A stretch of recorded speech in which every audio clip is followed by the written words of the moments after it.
affecting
City Council meeting for the City of Wheatridge, Colorado for February 28th, 2020.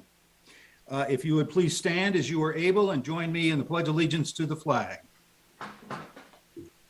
Do we stand? I guess we stand. I pledge allegiance to the flag of the United States of America and to the republic for which it stands, one nation under God, indivisible, with liberty and justice for all.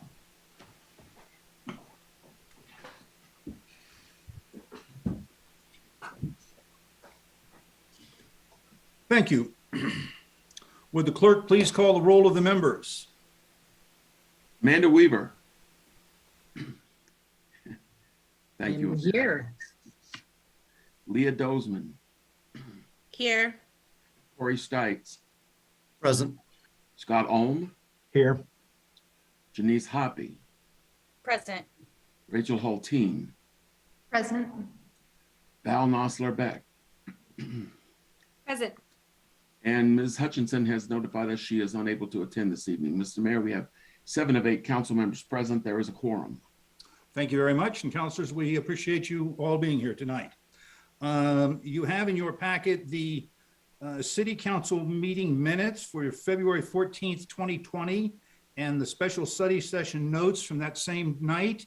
Unless I hear corrections, we'll let those stand as presented. Hearing none, they'll be approved as presented with our thanks to the clerk. You have your agenda before me.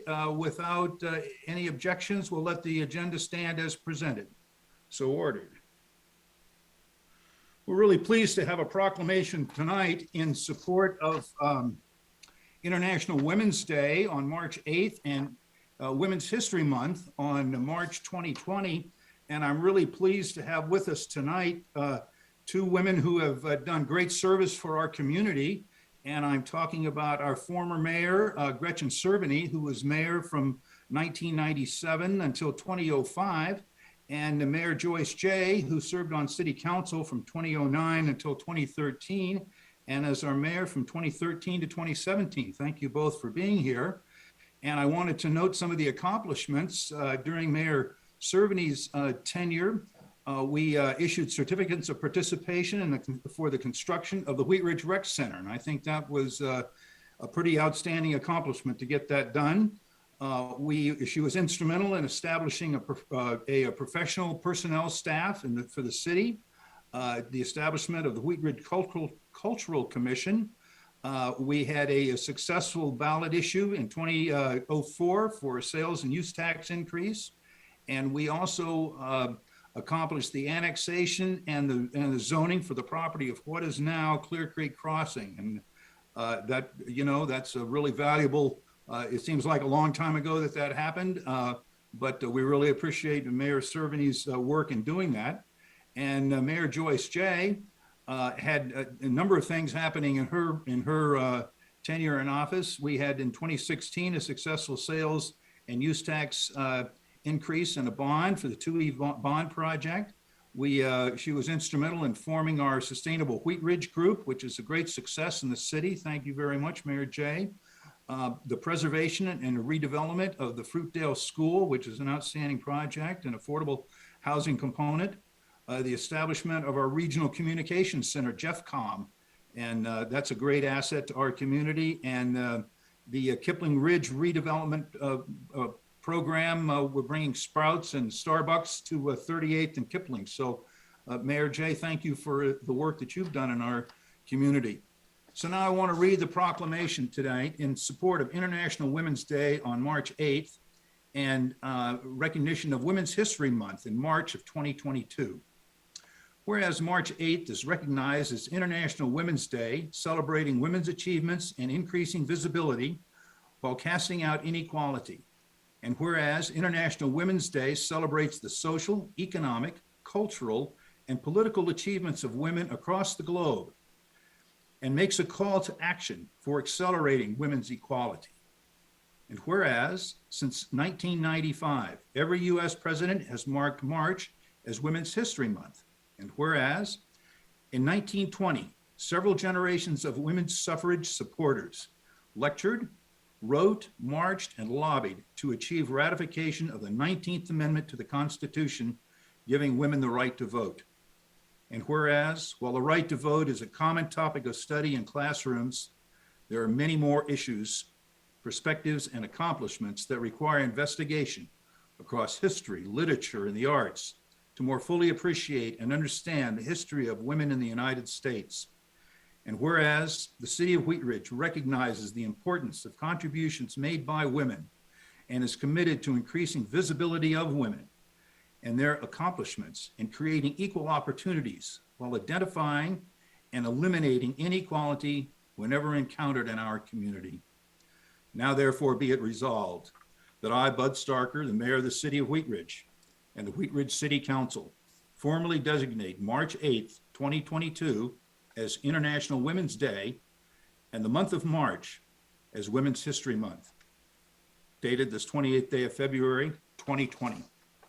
And I would like to bring Mayor Cerveny and Mayor Jay into the conversation. If one of you would like to say any remarks, we're happy to have you say a few things to our viewing audience tonight. Mayor Jay, do you want to kick it off? I'd be happy to do that. Hello, of course. Thank you for inviting me. Along with my previous heroine, Mayor Gretchen Cerveny, she was the reason that I ran for council and got on the Cultural Commission, the whole thing. Indeed, I appreciate that Wheatridge does recognize the contributions of women. I experienced it, as I'm sure did Gretchen. And both as an elected official and Wheatridge always encourages female employment and both policymakers, backup personnel. I think about Joyce Manwaring. She was Director of Parks and Recreation, Heather Geyer, now City Manager in Northland. So Wheatridge values women leading and contributing to boards and commissions as well. I am proud to be a former mayor of Wheatridge, and I hope women viewing this will continue to fully manifest their dreams and plans so we can enjoy their potential. Thanks again for inviting me. Thank you so much, Mayor Jay. Mayor Cerveny. Oh, yes, I'll have to echo what Mayor Jay has said. Yes, it was an exciting time. It was a lot of work, but we have accomplished so much in past the 8 years. And I agree that women have contributed a lot more, and it's been more accepted since I first ran. So, and I'm so proud of Wheatridge. I mean, I could just stay here in my little bubble in Wheatridge. I'm so blessed, so blessed. And I'm just excited to see more participation and people really, really care about the community. They really care about the community. So I am excited and encourage people to get involved because that makes the difference. And plus that you meet all these great people. That's what I miss the most, I think, about not being mayor, is I just had so many people at the city and people in the metro area that I knew. So, yes, you can do this. You can do this. And thank you so much for letting me have the proclamation. I really appreciate that. Thank you very much, Mayor Cerveny and Mayor Jay, for joining us tonight. We appreciate you being here tonight. We appreciate the work that you've done in our community in years past, and I'm sure still support the work that goes on of this council and the people of our city. And I will be happy to recognize that 3/4 of our city council now are women, and I appreciate the hard work that they do. We may need to incentivize some men to sort of step up and become active again in our civic life, but we certainly have great leadership going on. So anyway, thank you all. With that, we will move to our public's right to speak. This is an opportunity for members of the public to speak on any item that is not on the agenda during this council meeting. We have a special study session after this meeting, and I am going to open up the public's right to speak for any item that is on on that agenda item, which is about our navigation program. So if you would like to speak on the navigation program at our study session, you may do so now. We will not be taking public comment later on that. But any item that is on the agenda or not on the agenda is open for discussions, and we can bring you into the meeting on the Zoom format. If you would like to raise your hand in the Zoom format, if you'll hit *9, that will raise your hand, I believe, on the telephone. And I think Ms. Scheck is going to monitor that and see if we have anyone from the public who would like to speak tonight, either on during the regular meeting or on the special study session agenda item. Thank you, Mayor. We start off with Pat Quinn with Brad Cooke on deck. All right, Pat Quinn, if you'll unmute yourself when you start to speak. Before you start to speak, if you would please give us your first name and your last name. If you would please spell your last name and give us an address, and then you'll have 3 minutes to present. And I believe our Mayor Pro Tem will be running our timing device on that. So Mr. Quinn or Ms. Quinn, at your convenience, please continue. Thank you, Mr. Mayor and City Council. My name is Pat Quinn, last name Quinn. I live wonderful District 3, 3995 Moore Street. Mr. Mayor, City Council, esteemed guests, former council members, and mayors, I've been a resident of Wheatridge since about 1991, so I recognize a lot of you, and thank you for this proclamation, by the way. Diversity is strength in leadership. I really believe that.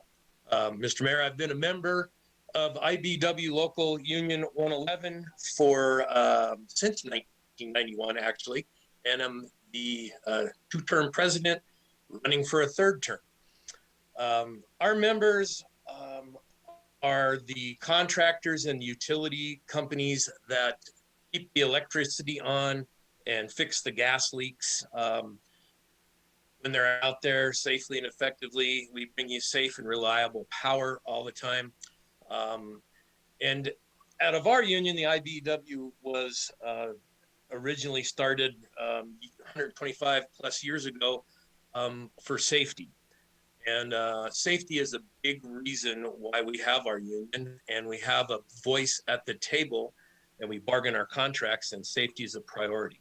So saying all that, I'm here tonight in support of my sisters and brothers in the public sector because I want them to be able to bargain like us for their safety and their needs. The Public Worker Collective Bargaining Bill provides a transparent and fair way for all public workers to join together if they choose to be recognized by their employer. And I believe if workers I believe if workers in the city choose to join together and bargain for a contract, that shouldn't be any more controversial than the many other contracts the cities enter into. We're likely to have contracts for copier services, for cleaning, and for top-level jobs such as the mayor, not the mayor, we elect you, right? The chief of police and the city manager. Collective bargaining has worked in Wheatridge too.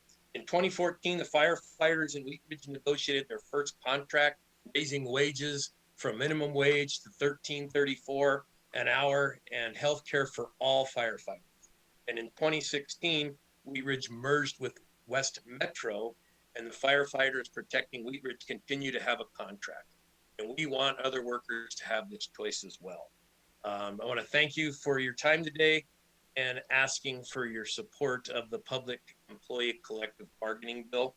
And appreciate your time. Thank you, Mr. Mayor. Thank you so much. Ms. Scheck, our next speaker. Thank you, Mayor. Next we have Brad Cooke. Okay, Mr. Cooke, if you'd introduce yourself and give us your address, and then you can continue.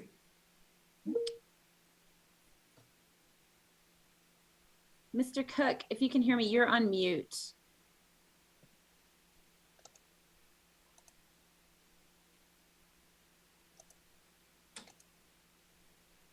There we go. Thank you. I think I am set now. My name is Brad Cooke, C-O-O-K. I live at 3995 Ammon Street here in Wheatridge. Good evening, Mr. Mayor, council, guests, other Wheatridge residents. I've lived in Wheatridge for about 10 years now. I'm a former Teamster. In the past, I was also a manager at the City and County of Denver. I'd like to illustrate a stark contrast I've seen for a worker supported by a union and one who isn't. Meetings for disciplinary actions or employee termination, I'd sit in a room at a table with a couple senior human resources staff and a city lawyer. On the other side of that table, almost always was a single person, unless they're represented by a union. I see that as an imbalance of power and resources, and it's something that the employees of Wheatridge could avoid if they were able to unionize. I want to live in a Wheatridge that attracts and retains the best staff, and allowing collective bargaining is one component of that. It will ensure decent wages and benefits and address inequalities in wages that may exist between genders and races. It will also provide a uniform way for addressing employee concerns. These are issues that are often at the core of decisions made when looking for work or deciding to stay at a job. And the ability to unionize should not differ between the private sector and government employment. I'd like the people who maintain critical infrastructure and provide a myriad of city services in Wheatridge to be happy, engaged, and productive. In government, priorities can drastically change every few years as elected officials come and go. This makes the continuity and institutional knowledge provided by a stable workforce even more important. I now work for the state of Colorado. It made me very happy when in 2020, state employees were granted collective bargaining rights. But across the state at other levels of government, we have only a patchwork of jurisdictions that have granted collective bargaining rights. So I'm asking that Wheatridge be one of those places. Thank you for your time this evening. Thank you. Ms. Scheck, do we have another caller on the line? Mayor, we don't have any other hands up. Okay. Give it one more second, see if anybody puts their hand up. If you'd like to speak under public's right to speak, now you may do it. Please raise your hand. Is anyone with their hand up? No, Mayor. Okay, we're going to close our public's right to speak. And thank you for your comments. We will go to agenda item number 1. Councillor Hoppy, would you please introduce agenda item number 1? Thank you, Mr. Mayor. I'm pleased to present the consent agenda. Item 1A, motion to cancel the March 14th, 2022 regular meeting of the City of Wheatridge City Council. Regular meeting of March 14th, 2022 currently does not have any scheduled agenda items. 2 council members, the city manager and the administrative services director will be attending the National League of Cities Congressional Conference in Washington, D.C. from March 14th to March 16th. It is recommended that City Council cancel this meeting. Item 1B, resolution number 08-2022, a resolution approving amendment number 2 to the contract with the Colorado Department of Transportation for the Improve Wadsworth project. In 2015, the city was awarded funding through the Denver Regional Council of Governments, Dr. Cog, Transportation Improvement Program TIP to improve Wadsworth Boulevard from 35th Avenue to 38th Avenue.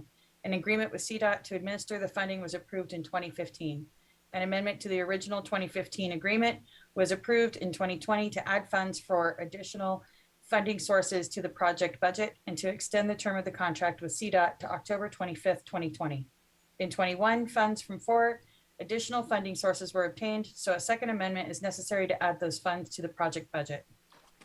Consent agenda item 1C, motion to amend the contract for right-of-way acquisition services for the Improve Wadsworth project with HDR Engineering, Inc., Denver, Colorado, for additional fees in the amount of $151,810.54 for a total cost of $1,804,912.82.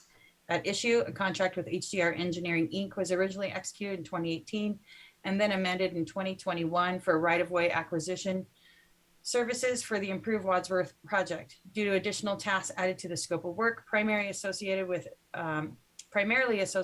assistance with eminent domain proceedings. A contract amendment needs to be executed to provide the funds necessary to complete the right-of-way acquisitions for the project. Thank you. May I have a motion for, to approve the consent agenda? Thank you, Mr. Mayor. I move to approve consent agenda items 1A through 1C. Second. A second by Mr. Stites. All those in favor of the motion, please raise your hand, and will the clerk please record the votes?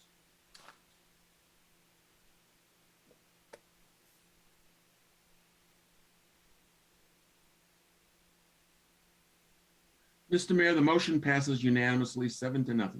Thank you so much.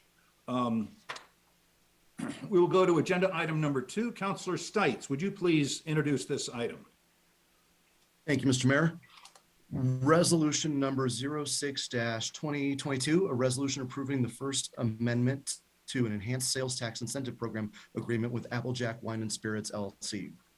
At issue, City Council approved an enhanced sales tax incentive program, ESTEP, agreement with Applejack Wine and Spirits LLC, Applejack, on August 10th, 2020. The agreement requires the city to share 100% of increment generated from 3% tax rate for a period of 10 years or not to exceed the amount of, and I assume there's some numbers missing on this, 990, is it 1,000 or million?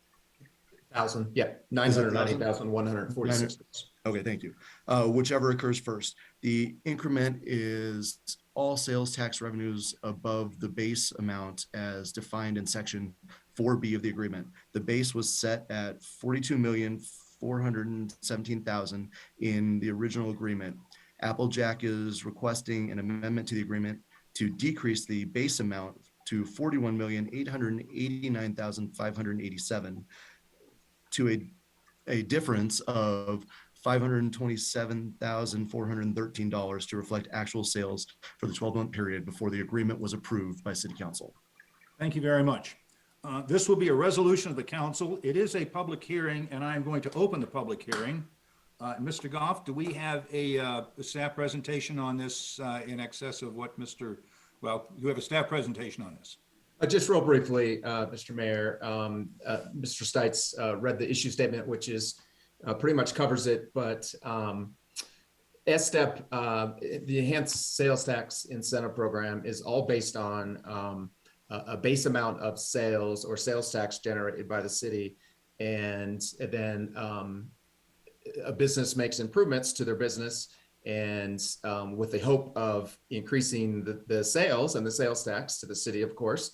And in this case, City Council agreed to share that increment, 100% of that increment, back with Applejack to help pay for some of those public improvements that they recently made to their store. If you haven't seen it, it's beautiful. But they did an audit of their numbers. The base is based on a 12-month period before the agreement is approved. And after they looked at their actual sales, they realized their base was a little bit lower than that was in the agreement, lower by $527,413. And the sales tax, when you compute that at 3%, the annual sales tax would be lower by about $15,822.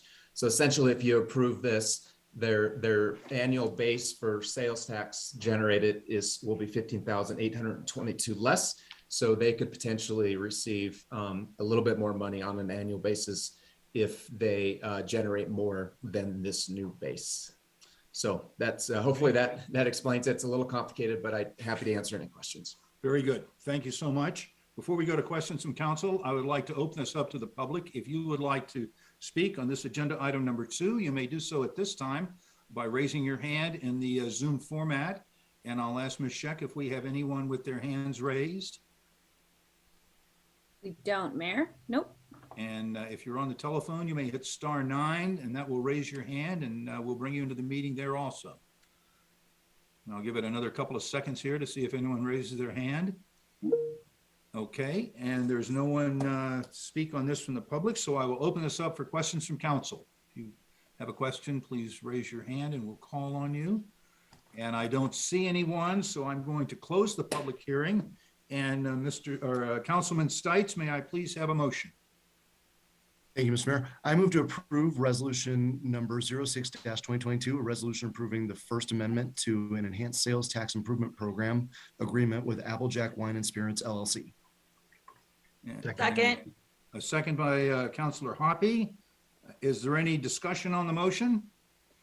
Seeing none, all in favor of the motion, please raise your hand, and will the clerk please record the votes?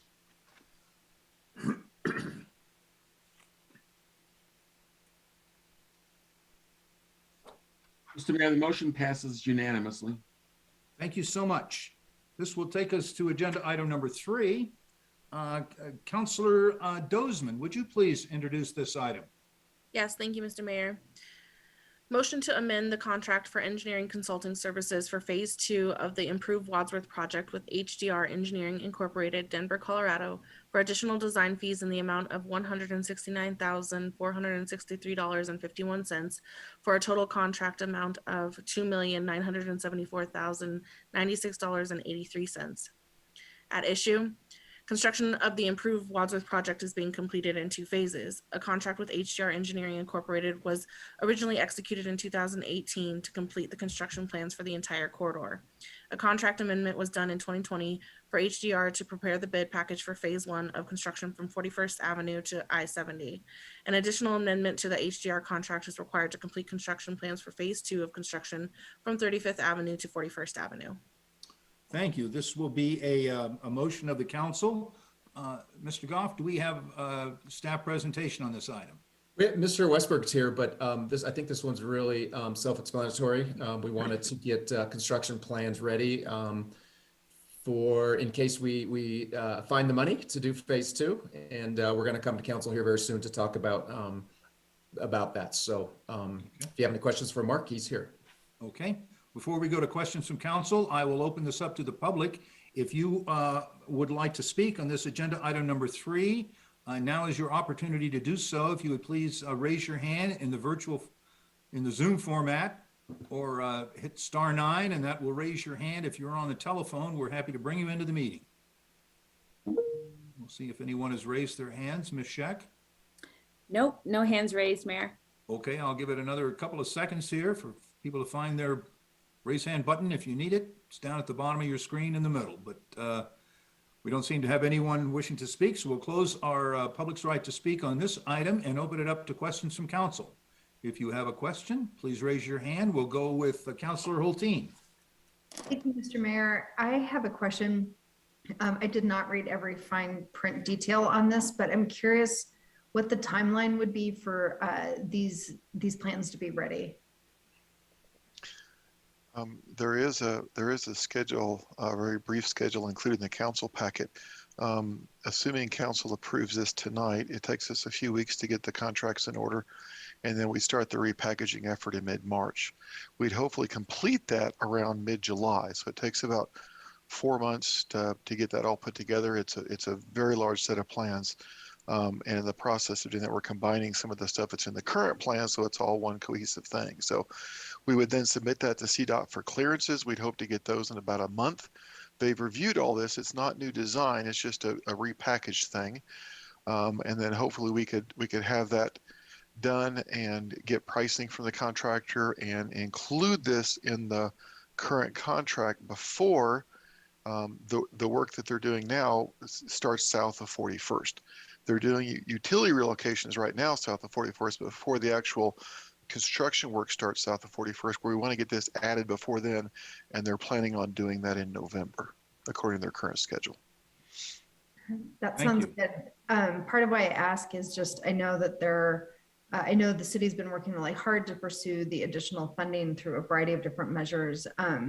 Through my work, I know that both CDOT and DRCOG are receiving significant tranches of funds that they're going to be opening up calls for project this fall, both the regional and sub-regional. So, having these ready, I know that the more shovel ready and the more local matching funds that are available, the hotter we are as a project to get awarded additional funds. So I'm excited to see this move forward. So hopefully we can attract additional investment in the city.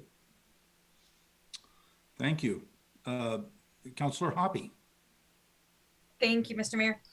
In the memo, it says staff is estimating at least $500,000 savings will be saved in the current phase one if the contract of phase two can be added before the work has started. Can you maybe just explain what some of the work is that we want to get this done with before that work gets done, and do you feel that's a reasonable timeline? Yeah, so there is in the current contract, there's an interim work included south of 41st, and that interim work is there's medians that are being built south of 41st that will be from 41st all the way down to 35th. There's the pavement is not in great condition south of 41st, and so there was a plan to overlay in the current contract. There's a plan to overlay everything between 35th and 41st, and then there's a retaining wall that needs to be built. If you drive by there today, you'll see why there's a retaining wall that needs to be built. There was a little berm there that's now about half gone for the utility work. We need to build a retaining wall there. Well, that's the location of a future noise wall. So if we can get this new stuff added before they build that retaining wall, then they don't have to build the retaining wall. We save the expense of doing that. So those are those three interim things that would not need to be done in phase one. Thank you. Any additional questions? Okay, seeing none, we will close our question period. And Councilor Dozeman, may I have a motion on this item? I move to amend the contract for engineering consulting services for phase two of the improved Wadsworth project with HDR Engineering Incorporated, Denver, Colorado, for additional design fees in the amount of $169,463.51 for a total project cost of $2,974,096.83. Second. We have a motion and a second by Ms. Hulteen. Is there discussion on the motion? Seeing none, will all those in favor of the motion please raise your hand, and will the clerk please record the votes? Mr. Mayor, the motion passes unanimously. Thank you. Thank you very much. And thank you, Mr. Westberg and Mr. Nguyen, for joining us tonight. We appreciate you being here. All right, that will take us to agenda item number 4. Councilor Nosler-Beck, would you please introduce this item? Thanks, Mayor. Resolution number 10-2022. Resolution approving a memorandum of understanding with the Wheatridge Water District regarding the dedication of right-of-way for district facilities. At issue, the city has been working for several years with the Wheatridge Water District to replace their water mains and other facilities during the reconstruction of Wadsworth Boulevard between 38th Avenue and Interstate 70. Several of the district's facilities are located within the property that the city acquired for the overall project. This memorandum of understanding memorializes the city's commitment to dedicate the necessary property as right-of-way for the district's facilities. Thank you very much. This will be a resolution of the council. Mr. Goff, do we have a staff presentation on this item? I'll let Mr. Westberg handle this one. I don't have anything, but Mark may have a little bit more to add or answer questions. Mr. Westberg. Yeah, so this was, we're trying to get approval from Denver Water, and Denver Water won't give Wheatridge Water approval of the plans that they've done until the right-of-way has been accepted by the city. We've not accepted the right-of-way because we're still acquiring one more piece of right-of-way. We have a trial at the end of March to hopefully resolve that and get that done, at which point we'll come to council and have you all accept the right-of-way, and then we'll turn over the necessary right-of-way to CDOT, the stuff that's along Wadsworth.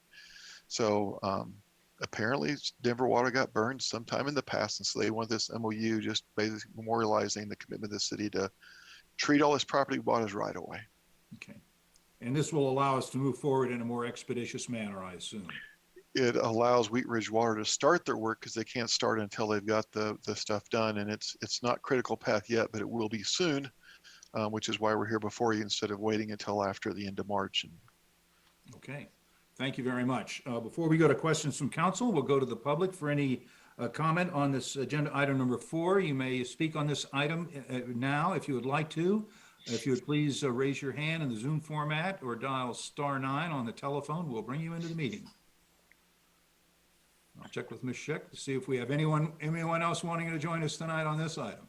No, not tonight, Mayor. I don't Not think. tonight, okay. We'll catch them on another night. So we'll close our public's right to speak on this and take any questions from council at this time. Okay, seeing none, Councilor Nosler-Beck, may I have a motion on this agenda item number 4? I move to approve resolution number 10-2022, a resolution approving a memorandum of understanding with the Wheatridge Water District regarding the dedication of right-of-way for district facilities. Do I have a second? Second. We have a second by by Councilor Ohm. Is there any discussion on the motion? Seeing none, all those in favor of the motion, please signify by raising your hand, and will the clerk please record the votes? Mr. Mayor, the motion passes unanimously. Thank you. That will bring us to agenda item number 5. Councilor Hulteen, would you please introduce this item? Thank you, Mr. Mayor. I'd like to introduce resolution number 11-2022, a resolution authorizing the mayor to execute an agreement with Jefferson County Open Space to accept a trails grant in the amount of $196,668 for Clear Creek Trail improvements. At issue, the Jefferson County Open Space Trails Partnership Program is funded by the Jefferson County Open Space Tax and exists to fund trails projects in the county at either 25% of the project cost for local trails or 50% of the project cost for regional trails. The Clear Creek Trail is considered a regional trail. The city of Wheatridge was awarded $196,668 in funding through this program for 2 sections of the trail to be upgraded from asphalt to concrete, for repairs and improvements at the Otis Street trailhead and trail connection, and to add wayfinding signage locations and additional safety improvement areas. To receive the funding, the city must accept the grant award by directing the mayor to sign the attached grant agreement. Thank you very much. This will be a resolution of the council. Mr. Goff, do we have a staff presentation on this? We do have Ms. O'Donnell on, our Parks and Rec Director, if she has a few words maybe. Okay, Director O'Donnell. Good evening, Mayor, members of council. That summary was pretty succinct, but as you may recall, it was last August that we came to council and you all passed a resolution supporting our application for this grant. And we're pleased that we received the funding. And as Council Member Hulteen mentioned, we received the 50% as a regional project, which is really great. And as mentioned, it's funding 2 sections of the trail that will be upgraded from asphalt to concrete, which is safer and requires less maintenance. We'll see some much needed repairs to the Otis Street trailhead, with which many of you may have heard comments about in the past. It certainly came up during the Let's Talk program in the Leplo Manor neighborhood. And we've received phone calls and emails from folks wanting that area improved as well. Additionally, the Wheatridge Greenbelt, Peaks to Plains, and Jefferson County Bikeway wayfinding signage and mileage signage will be put in place. And that also came up, the Sustainable Wheatridge Transportation Subcommittee came to a Parks and Recreation Commission meeting in May of last year and really requested some additional wayfinding signage. So we were pleased to be able to include that in the grant application as well. And then finally, there's just some general safety signage and other trail safety improvements in this grant. So we're really just asking council to pass this resolution and to accept the grant funds and permit the mayor to sign the grant agreement. Thank you, Director O'Donnell. Before we go to questions from council, I'll open this up to questions from the public. If you would like to speak on agenda item number 5, now is your opportunity. Please raise your hand in the Zoom format at *9 if you're on the telephone, and we'll bring you into the meeting. Okay, I don't see anyone joining us tonight to speak on this item, so we will close that portion of our meeting and open it up to any questions from council. We have a question from Councilor Hulteen. Thank you, Mr. Mayor, and thank you, Karen. I'm curious, for the wayfinding signage, what template are you using? Are you using a template that's consistent with the Jefferson County wayfinding, or are you looking at a new template? Yes, our staff have been involved in conversations with them over the years with the Peaks to Plains signage. So we definitely want to utilize some of that. And there'll probably be some different as well, but we are definitely trying to stay consistent along the trail. That would be great. I know, yeah, the more consistent the signage, the better for people, especially since it's the regional trail. So, so yeah, that was my only question. Thank you. Thank you. Any additional questions for staff? Okay, we're going to close a discussion on this, and Councilor Hulteen, may I have a motion on this agenda item 5? Yes, I move to approve resolution number 11, 2022, a resolution authorizing the mayor to execute an agreement with Jefferson County Open Space to accept a trails grant in the amount of $196,668 for Clear Creek Trail improvements. Second. We have a motion and a second by Councilor Ohm. Is there any discussion on the motion? Seeing none, all those in favor of the motion, please signify by raising your hand, and will the clerk please record the votes? Mr. Mayor, the motion passes 7-0, unanimous. Okay, thank you very much. Looks like we're making good progress tonight. Let us move to agenda item number 6. This is our motion to approve appointments to boards and commissions, and we will start with District 1, and I would like to recognize Councilor Hoppy. Thank you, Mr. Mayor. This is a motion to approve appointments to boards and commissions for District 1. I move to appoint Betty Jo Page to the Board of Adjustment, term ending 3/2/25. I further move to appoint Morgan Richards to the Liquor Licensing Authority, term ending 3/2/25. I furthermore move to approve Ralph Haben to the Parks and Recreation Commission, term ending 3/2/25. I move to approve Jonathan Schlecke to the Planning Commission, term ending 3/2/25. And I move to approve Jerry DiTullio to the Planning Commission, term ending 3/2/24, to fill the vacant seat. And Councilor Hutchinson could not be here. Do I have another councilor that would second that motion? I'll second. Second. Okay, we have a second by Councilor Hulteen. All those in favor of the motion, please signify by raising your hand, and will the clerk please record the votes? Mr. Mayor, the motion has passed unanimously. Thank you. We'd like to go to District 2. Councilor Hulteen, would you please motion these? Thank you, Mayor Starker. I move to appoint the following: Thomas Burney to Board of Adjustment, term ending 3/2/25. Jason McCullough to the Building Code Advisory Board, term ending 3/2/25. Beth Kelly to the Cultural Commission, term ending 3/2/24.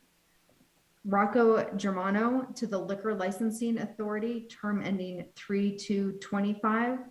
And Julian Stern to the Planning Commission, term ending 3/2/25.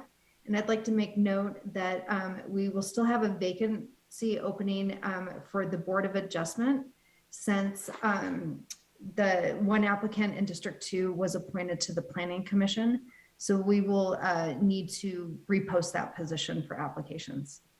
Second. Okay, thank you. And we have a second by Councilor Ohm. All those in favor of the motion, please raise your hand, and will the clerk please record the votes? Mr. Mayor, the motion has passed unanimously. Thank you. We'll go to District 3. Councilor Weaver, would you please make these motions?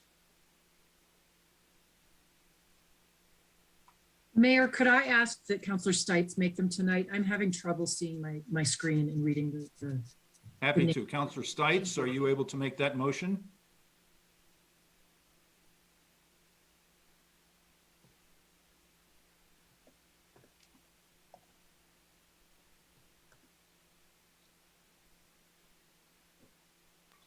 Just give me 1 second, Mr. Mayor. Sorry, I wasn't. That's okay. Take your time.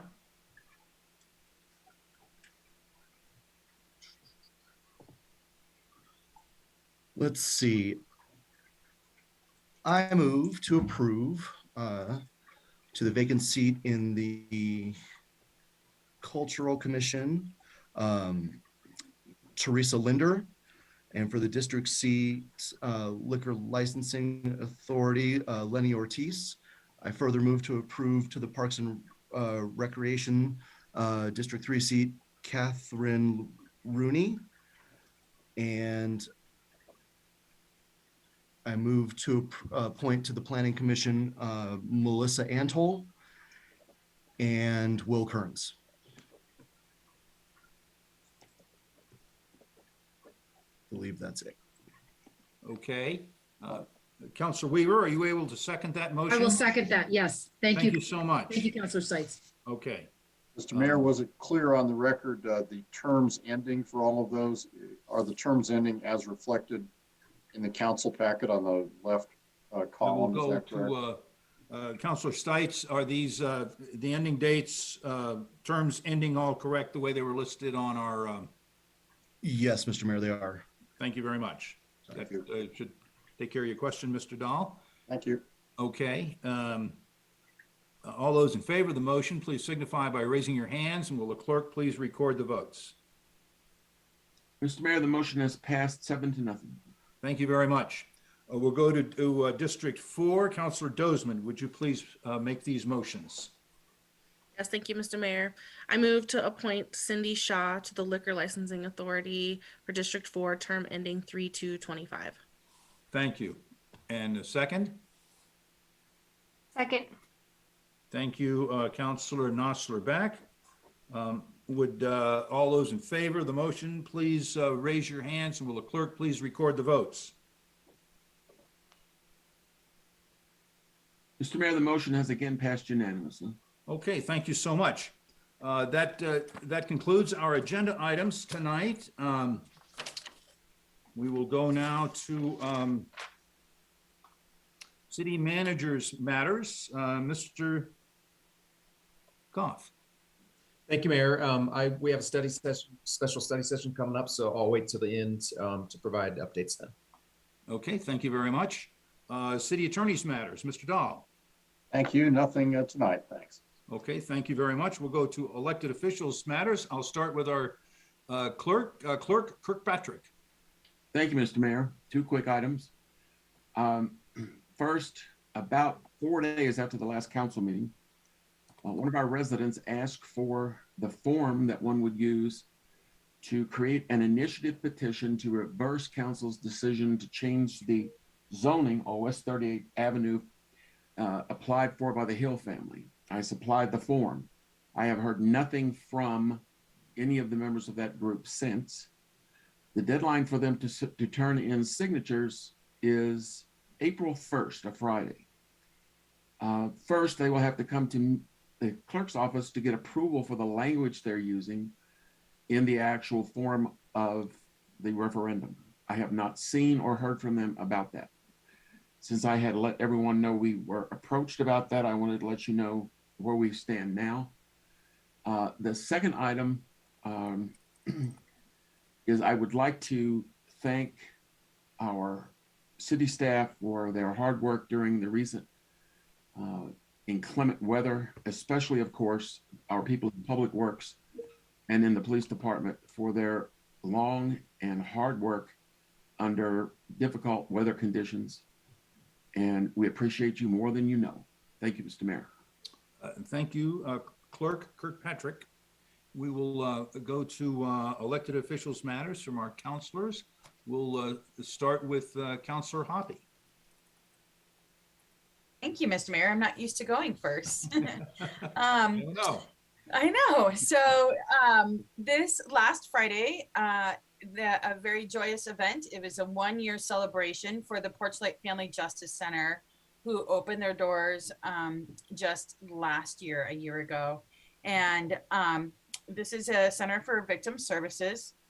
And I just really wanted to thank several of our local restaurants, because they really came through in a pinch and provided appetizers for that celebration. And so thank you to West 29th, Clancy's, C+, and Pietra's. And so if you can thank them when you go and visit their establishments, I appreciate it.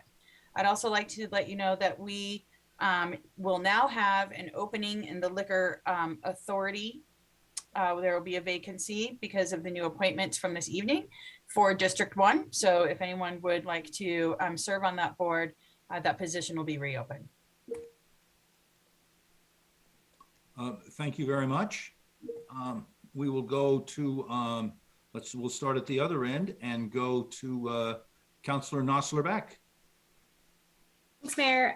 Couple of things. First, I wanted to thank everybody for showing up to the 44th Ave sub-area plan meeting. I'm at the rec center last week on Wednesday. Just a great conversation, and it was so awesome to see so many people. And I just wanted to let staff know that that's a really good time to do those kind of neighborhood gatherings. People were coming off of swim class and activities at the rec center, and there was just really good participation. People were able to stop in from that area. So thanks to everybody for making it out. And also thanks to everybody for applying for these boards and commissions spots. And I want to thank everybody who also is continuing to serve in their roles. And Patrick, are we all set? Are people now, if they're serving on board or commission, do they get to utilize the rec center? They will, if they apply, and when they get sworn in, we'll work on that, give them the form they need to fill out. Great, thank you. And then just one last heads up. I think I'll be talking to Mayor Pro Tem Hulteen about this, but with us canceling the March 14th meeting, I had let council know that I was going to be out on the 21st and 28th for a family trip. And so now I'm going to be not in council for three meetings. So I want to kind of take a look and see if there's some opportunities for me to at least maybe not vote, but be able to participate virtually and watch the meetings. So I will keep folks posted on my attendance for those meetings. Thank you. Thank you, Councillor Nosler-Beck. Councillor Dozeman. Thank you, Mr. Mayor. I wanted to also thank residents for coming out to the 44th Avenue sub-area plan. It was a really cold evening. I wasn't able to make it. I had a sick kiddo at home, but I really appreciate those that showed up, and I'm really excited for that project to be underway. I have had the opportunity to attend several ribbon cuttings recently with the Chamber of Commerce, including theme party creations in District 1 near 29th and Sheridan, and I also celebrating the new owner of the Wheatridge Lanes.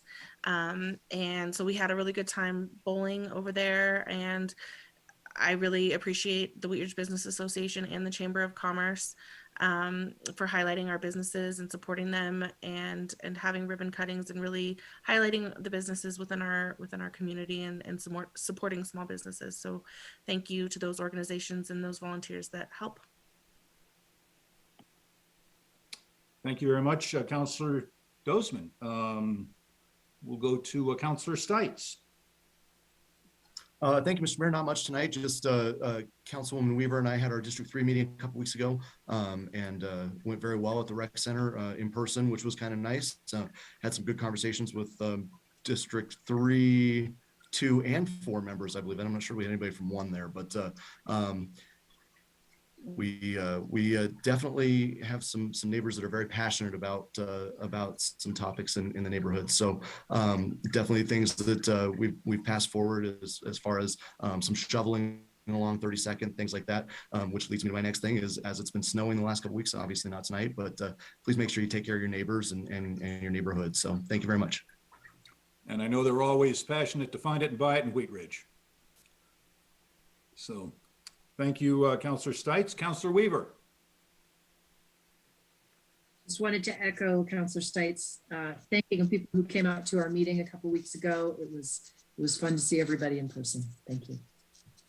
Thank you. Councillor Ohm. Thank you, Mayor. I just wanted to thank Council Members Hutchison and Dozman for attending the ribbon cutting. I was there too at the Wheatridge Lanes. It was very busy, so thank you to the people of Wheatridge. That is a business that is well loved.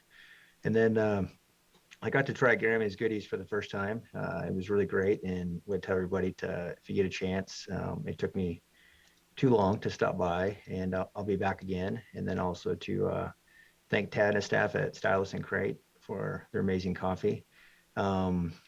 This summer, it was a while back, I did meet with Julie Stern, who's newly appointed to the Planning Commission, and I'm very excited for her being on that. And I just want to say thank you to Julie for her commitment to the city. And then I did attend the 44th area sub-area plan. Went around, looked at the boards, chatted with staff.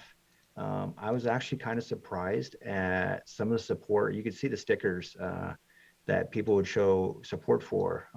And there were some things such as providing some temporary homeless things. I don't want to get into the details, but I was pretty happy that that the citizens were actually taking some interest and were supportive of that. And one last thing is, if anybody's interested, I would recommend reading a book called Poetics of Cities. It's probably backwards. I apologize for that. It's an interesting book about cities. If anybody wants to borrow my copy, please let me know. Thank you. Thank you very much. Mayor Pro Tem Holteen. Thank you, Mr. Mayor. I want to just express my gratitude and just deep honor that our two former female mayors joined us tonight to celebrate just the amazing women that help lead in the city. I'm oftentimes, when I talk about what I get to do in service to my city, I'm always like, and there's 6 women on our city council. And I'm so proud of the strong women that have always been a part of Wheatridge. I think of Louise Turner, who was one of our founding families and owned the property that now Council Member Weaver is running and maintaining. So there's an incredible legacy that goes back to the founding of our city that we're carrying forward today. And when I got involved in the city, it was really working closely with Mayor Joyce J., who at the time was my city council person, but her passion and dedication and enthusiasm and willingness to just hit the pavement really inspired me about what one person can do when they keep showing up in their community. So I just want to thank those 2 women in particular, and all the women that came before who've led to where we are today, which is still a really great, a lot of strong women leading the city. So really grateful for that. I also really want to express my gratitude to the people who were willing to throw their names in for boards and commissions, and those who continue to serve. I think almost all of us on the council have served in some respect before getting here. And, every month, hundreds of hours are given in service to the city. And they really are the rich, important network that connects our city function to our community in so many important ways. So, every one of those hours is appreciated and valued, and the diversity and depth of experience that our citizens bring just makes us a better city every day. So appreciate each of them individually. I'm excited about the District 2 candidates that we were able to appoint today, and we'll look forward to celebrating them this fall at the Boards and Commissions dinner. And then the last thing, someone mentioned snow. We've gotten a lot of snow. If you haven't noticed, it's been really snowy this winter. And we've been getting back-to-back snows, and snow is piling up. I feel like residents are doing a really good job generally of getting out and shoveling their walks. I continue to be really disappointed in the businesses that hire people to shovel the parking lot snow into the sidewalks. That is just, a huge problem, because long after the rest of the snow has melted, there's still a 2-foot pile in the middle of the sidewalk. So businesses, doubt you're listening right now, but if you are, please shovel your snow into your own parking lot. When you obstruct the right of way for pedestrians, those mounds of snow don't melt sometimes for weeks. And that is something a wheelchair can't get around without going into the street. So please appreciate the shoveling, keep it out of the right of way for pedestrians, and keep looking out for your neighbors. I've had several neighbors shoveling neighbors' walks to the point where it's like the star-bellied snitches. I don't know who's shoveling whose walks these days, but I appreciate that about our culture. And I think we have more snow coming this weekend. So don't put the shovels away. Thank you. A little ways to go. Thank you very much. That brings us to the end of about the end of our meeting. I was really pleased to recognize March as Women's History Month and National Women's Day, International Women's Day. I think in my generation, one of the greatest accomplishments that we've seen is the great rise of women in leadership roles in our society, and I think it makes us stronger. I think we're really able to advantage all of the talents that our citizens have by helping and making women be in leader positions. And I want to especially thank Mayor Cerveny and Mayor Joyce Jay for joining us tonight and for the work that they've done in our city.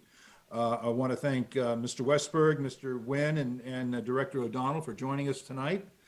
Always appreciate you all being at our meetings. I want to thank the volunteers who were nominated and appointed to our boards and commissions. You serve a vital function in our city. It wouldn't happen, and we couldn't function as efficiently as we do without you. And I appreciate your service, and I know that our citizens do. I was really pleased to Friday night to attend the Porchlight Ceremony, where I want to recognize our Councilor Hoppy, who is a member of the Board of Directors of Porchlight. Thank you for serving on that. And that's really been a marvelous program. I remember when the director came, several years ago, it seems, and we had a discussion about the vision that she had for bringing all these services together and making it really available for victims of domestic abuse and violence in the home, and how traumatic that is, and what we can do to lessen that trauma and make their transition out of that into normal life and productivity again. And the vision has been fulfilled in that structure and in the people that are working for it. So I want to really thank you for your work on it, Councilor Hoppy, and really congratulate Porchlight for being a great asset to our community.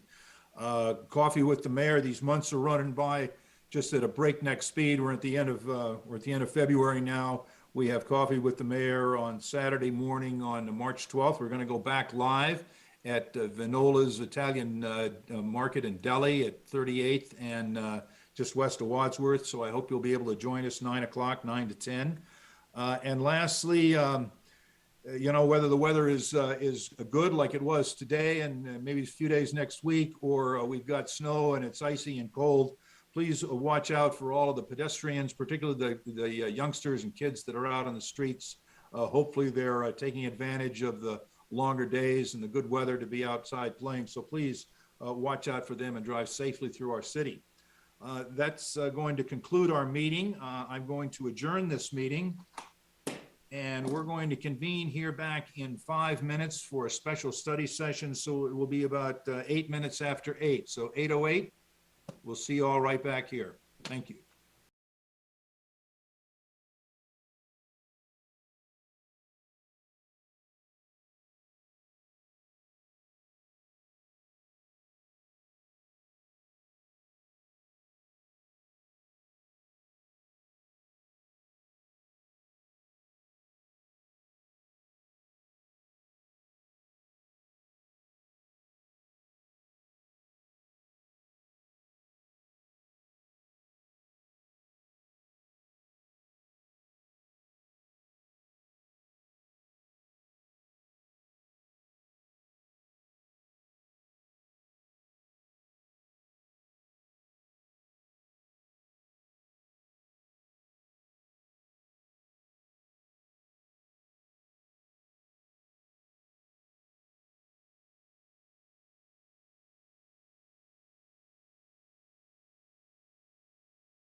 Call to order the special study session for the City Council for the City of Wheatridge, Colorado for February 28th, 2022.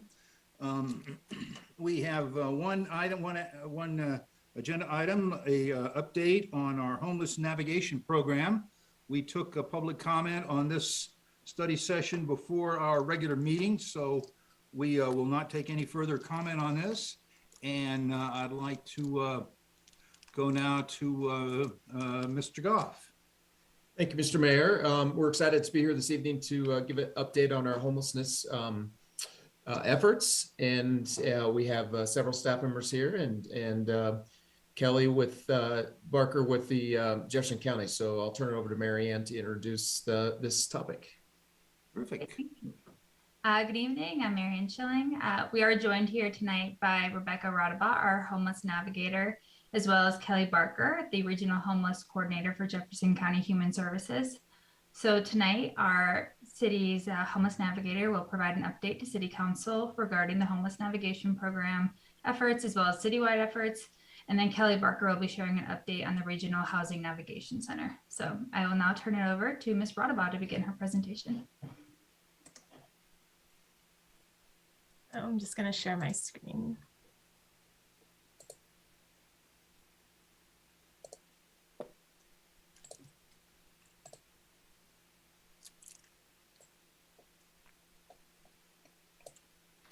Hello. As Mary Ann mentioned, my name is Rebecca Rodaba, the homeless navigator for Wheatridge and Edgewater. I wanted to come tonight to provide some updates on some of the successes and continued efforts of the homeless navigation program since my last update in August. I'll first be speaking about these topics: the Golden Navigator, the Severe Weather Shelter Network, Housing Connector, Built for Zero, and client updates. I'll then move on to speak about the current One Home prioritizations, followed by the updates from each department and some issues and concerns that we've been seeing in the city. When I started this position in December of 2020, this position was serving the cities of Wheatridge, Edgewater, and Golden. In October of 2021, Golden saw the need to hire their own navigator. I worked with the new Golden Navigator to transfer over the Golden client caseload and help train them on the programs and resources already in place. As of January 2022, this position now only serves the cities of Wheatridge and Edgewater. As you recall, I gave an update to Council on the Severe Weather Shelter Network in August regarding the established plan for the upcoming winter season. As a refresher, the Severe Weather Shelter Network provides shelter for single men, women, and couples without children living on the streets in life-threatening winter nights. They work alongside community organizations to provide shelter starting October 1st and going through April 30th. This year, Severe Weather Shelter Network continued to provide 40 motel vouchers in the North region, including Wheatridge, Arvada, and Westminster, and 40 vouchers in the central regions, including Golden, Lakewood, and Edgewater. In order for an individual to be eligible for a chance to get a voucher on voucher day, an individual must already be registered before the voucher day when severe weather is activated. To help reduce those barriers for individuals to get to registration sites, the City of Wheatridge Homeless Navigation Program partnered with the Severe Weather Shelter Network to host 3 registration events at the Wheatridge Rec Center during the months of September, October, and November. Due to the state of the current pandemic in December 2021 and the rise of the Omicron variant, Severe Weather Shelter Network decided to move to a virtual model and close registration for the remainder of the season, meaning that instead of having individuals line up at certain locations, they needed to call in at 9:30 a.m. on days when severe weather is activated for a chance to get a voucher. It's still a first come, first serve basis when it comes to the vouchers, though. Severe Weather Shelter Network has since reopened registration for the clients of the Jefferson County Navigators, meaning that any clients that are working with me or another navigator can still register for their network. In the event of an emergency where an individual is not sheltered with the Severe Weather Shelter Network when severe weather is activated, or when the network has already run out of vouchers for the event, Jefferson County and the police department and each municipality have coordinated a plan of when it's appropriate to provide a motel voucher for an individual.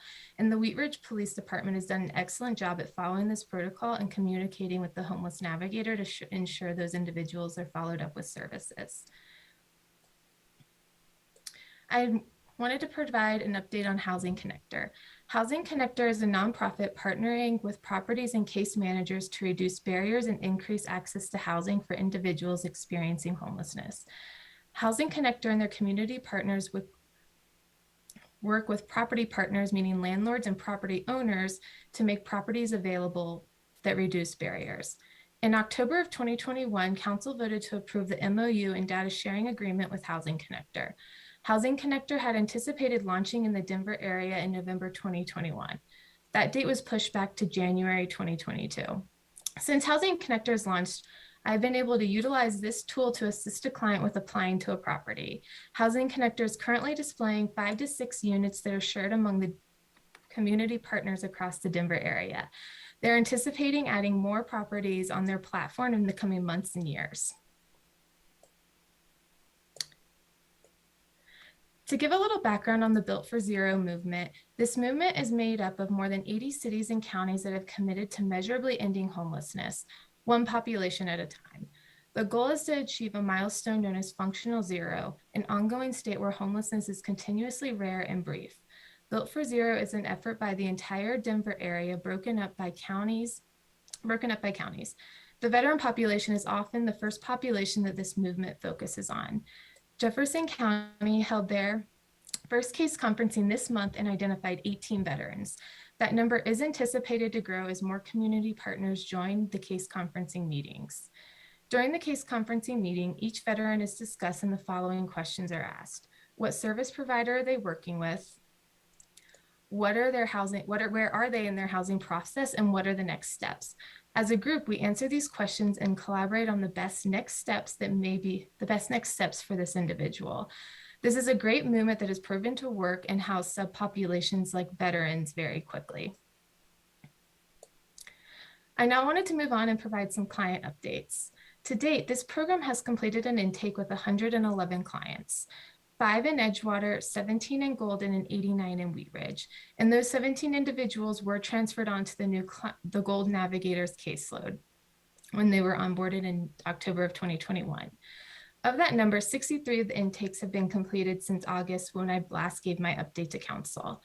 15 of those clients from the total number have secured permanent housing and 8 have exited to transitional housing. The Homeless Navigator continues to have a caseload of 63 clients, and of those clients, 8 are currently accessing Emergency Rental Assistance Program funds, also known as ERAP, to stay in motels while they secure permanent housing. These ERAP funds are distributed through the county. An additional 10 clients of that number have either have a housing voucher or are searching for housing or securing the documents to apply for a voucher that they've been matched with. Oftentimes, this program works with some of the most vulnerable individuals in our community, meaning that they don't have any friends or family to lean on for support.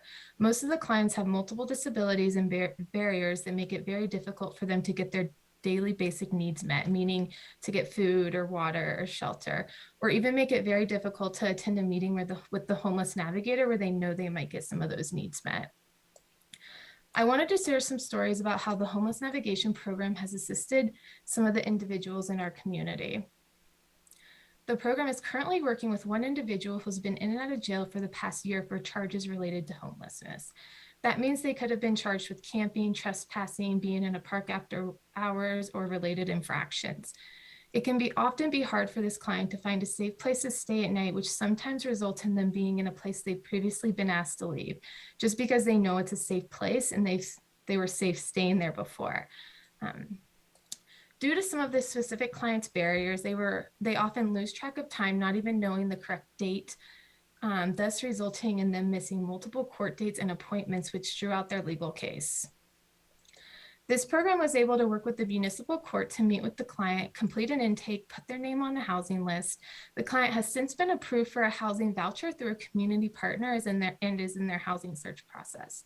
This individual is currently incarcerated, but since they were already matched with the housing voucher, it's likely that they won't be exiting onto the street, meaning that they won't be put in the same position to continue getting charges and draw out their legal case. Well, this story seems to be a more successful story. There's also clients that don't have as much success, or that don't seem as successful that end in permanent housing. In November, the program started working with a very vulnerable client who had several disabilities, and one of them being wheelchair bound. Because of this client's disabilities, a congregate shelter setting was not a good fit for them. The Homeless Navigation Program assisted the client with replacing their Direct Express card, which they use for their Social Security income, and their food stamps cards multiple times. It seems that as soon as the client would get one of these cards, it would get stolen while they were sleeping at night. Due to not being able to stand, the client was not physically able to put up an appropriate shelter to protect themselves from the winter elements or from theft. The program successfully went through the alternative process for One Home to advocate for the client to receive one of the next available housing vouchers. And as a reminder, One Home, or coordinated entry, is a collaboration between many agencies to create coordinated housing solutions for persons experiencing homelessness. In the Denver metro area, this is managed by Metro Denver Homeless Initiative, or MDHI, and it's kind of where all of our, a lot of the permanent supportive housing and rapid rehousing vouchers come from. Once being matched with a voucher, this client was identified as a good candidate for the Bridge Housing Program. The Homeless Navigation Program paid for the individual to be in a hotel where they could stabilize while the paperwork for their housing voucher was completed, and they had a unit to move into. During this time, the client experienced discrimination from a hotel regarding an ADA room. Since the client was working with the Homeless Navigation Program, the program was able to consult the city attorney on how to share information to ensure the client was not being discriminated against. Unfortunately, before this client was able to move into housing, they passed away. However, the Homeless Navigation Program was able to provide shelter and some stabilization for the client for the last few months of their life, instead of them spending that time outdoors exposed to the winter elements. While the client did not end up in permanent housing, I feel this story shows the small successes and impact that the program has working with our unhoused members of our community. Before I move on to the department updates, I wanted to share the current One Home prioritizations. Those are being 3 or more disabling conditions. So that could be a traumatic brain injury, TBI, developmental disability, mental health, substance use disorder, chronic health condition, physical disability. And so all of those 3 disabilities, and systems involvement, and currently fleeing DV, and their length of time homeless. So as you can see, the One Home is prioritizing individuals who have 3 or more disabling conditions. This population has been identified as the most vulnerable in our community right now. The last demographics report that was included in the staff report noted that 80.3% of the individuals who have completed an intake have some sort of disability. That means that for those individuals who may only have one disability, for example, a physical disability that prevents them from being able to work, are likely not going to be prioritized in our system for housing. Therefore, their pathway towards housing can be a longer time frame or have less options of what housing could look like. And I wanted to share this slide just to give you a better context of the limited housing options, as well as the time frame that it could take for a client to secure permanent housing.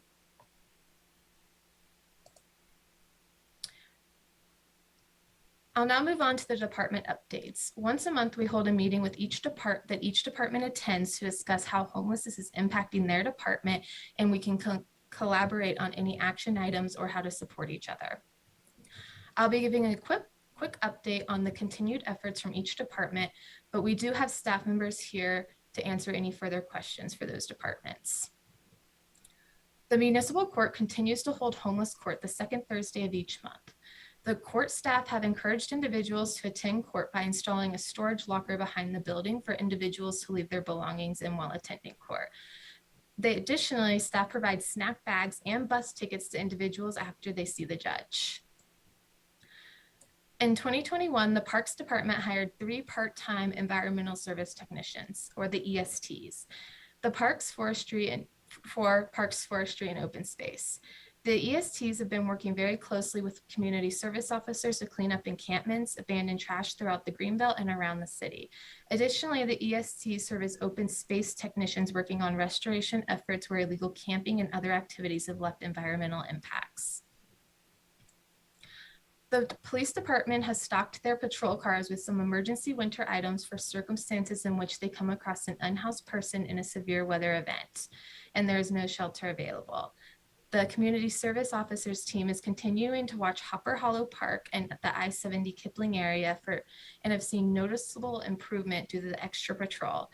And CDOT continues to conduct cleanups 1 to 2 times a month when weather is permitting.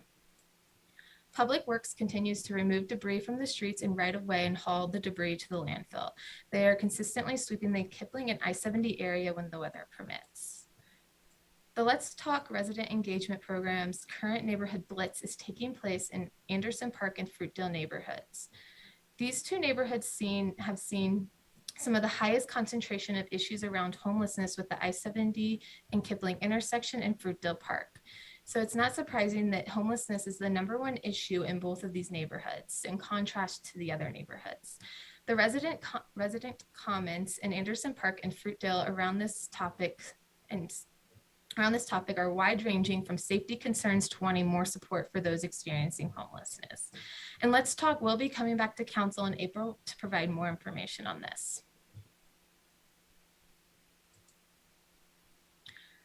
Finally, I wanted to speak about some issues and concerns that staff have been seeing around the city. The first being the issue around sharps like used syringes being found at our parks.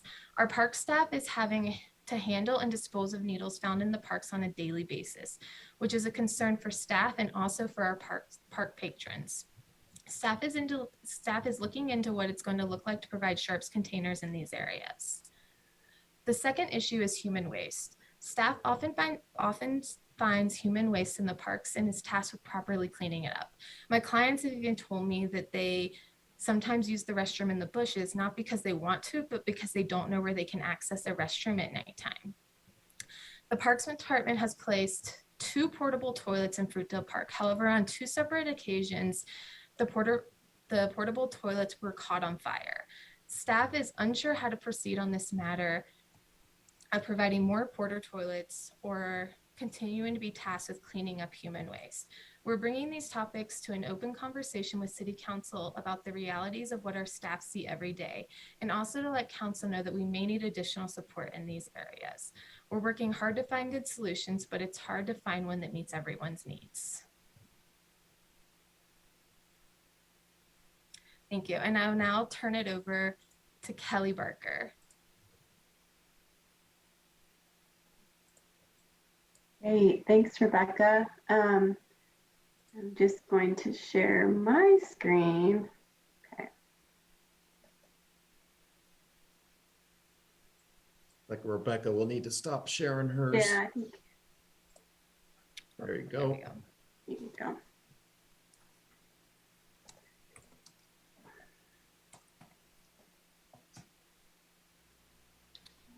Looks like we have it. Okay. There we go. So good evening, everyone. Thanks for having me back again. My name's Kelly Barker. I'm the Jeffco Regional Homelessness Coordinator, work for Jefferson County Human Services. As Rebecca mentioned, I'm just going to kind of zoom out a little bit and talk about countywide initiatives, namely the Housing Navigation Center, which is in development. We'll talk about the updates and status of that. And then just some really high level, wanted to touch on a few highlights and good things happening with the Heading Home work groups. Yeah. So this is kind of where we are with the Housing Navigation Center. To minimize, okay. And I'm sorry, I'm trying to get oriented on my slide here. So I think I presented it was May of 2021, and I did present this very high level concept for housing navigation centers in Jefferson County that had been created out of our Heading Home work group that really addressed our sheltering gaps analysis that we created. And so this was kind of the original design concept. It's at the top here. And basically the idea is to have 2 Housing Navigation Center campuses, one in North Jeffco, one in Central Jeffco.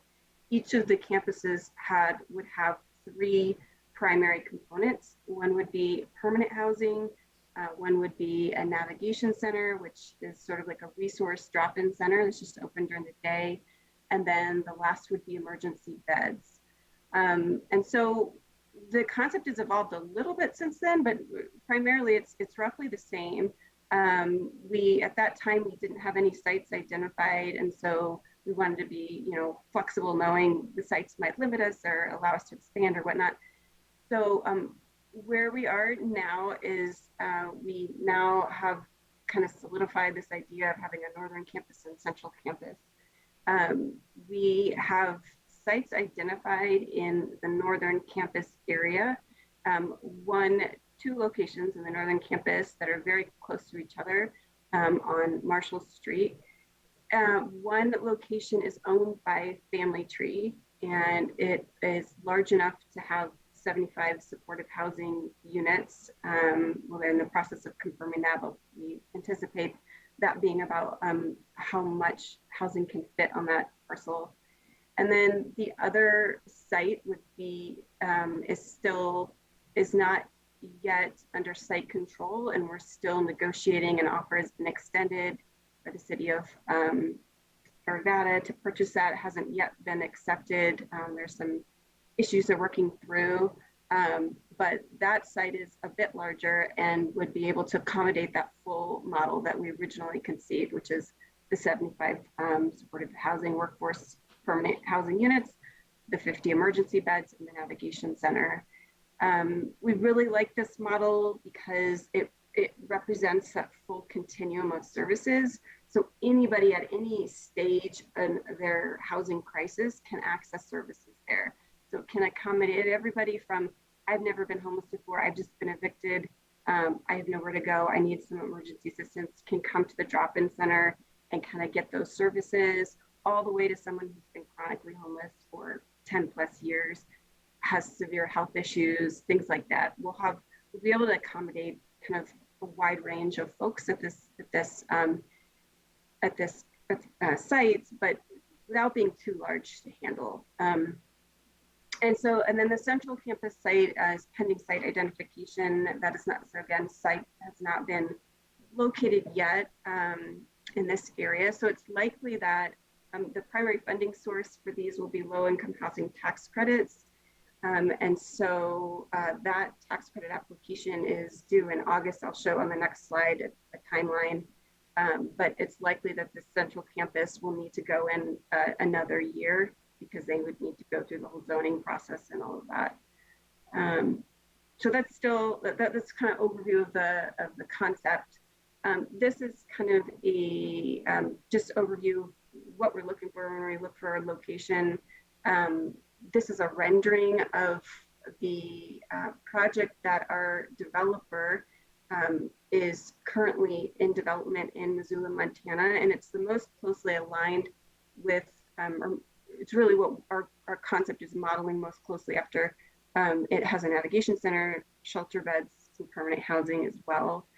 And so we have the developer who is working on this and has a couple other projects very, very similar to what we want to do here in Jefferson County. So we're really excited to have them on board. So this is what our kind of Housing Navigation Center partnership looks like as of today. Blue Line Development, as I mentioned, I think a year ago when I talked to you last and gave you an update, again, this was really born out of the Heading Home group. And then the first partner, we got Bo Simone Consulting on board. They're contracted with the State Division of Housing to do consulting on projects just like this. They lead the Permanent Supportive Housing Toolkit statewide, so they have a lot of expertise and credibility throughout the state. And so this Housing Navigation Collaboration group met with Bo Simone up until November when we procured Blue Line Development. So Blue Line Development is now in the driver's seat of this project. And we meet this collaboration, which consists of staff from every city and the county, have been meeting weekly since I think, early summer to really bring this concept into fruition. And so we now have Blue Line, Bo Simone, and the collaboration that meets weekly. Family Tree is on here now because they are, again, I mentioned earlier, they own one of the sites that will be used to develop supportive housing. And so they are now been folded into the project. And then Shopworks Architecture is a phenomenal architecture firm that has done a lot of these projects, really a national leader in kind of trauma-informed design, really have some beautiful projects. They designed Arroyo Village, if you're familiar, which was a similar project in Denver, and just some really beautiful work. In Northern Campus development timeline, so this just shows the timeline. Again, this is starting from April, couldn't fit the full timeline back when we first started, but site identification, we really hope to kind of lock that down very soon and then get site control by July so that we can get our tax credit application in August. Again, we'll find out whether we'll be awarded the tax credits in October. And then if so, construction would start in a year from then, and then with an anticipated opening in early 2025. If we are not awarded tax credits, we have to go in for the next year's round, which would be August 2023.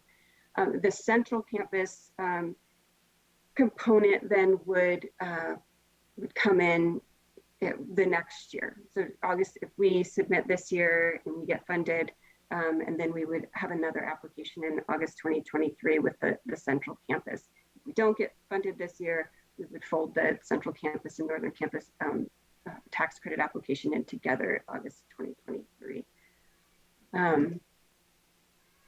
So county and city anticipated contributions.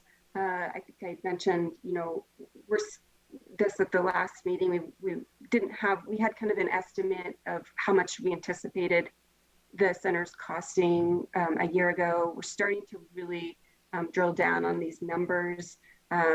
We are anticipating that we will use city and county ARPA one-time funds in the amount of $6 million for pre-construction construction of all the buildings in the northern campus. And then the ongoing operations costs would amount to about $1.8 million for both the NAV Center and the emergency beds.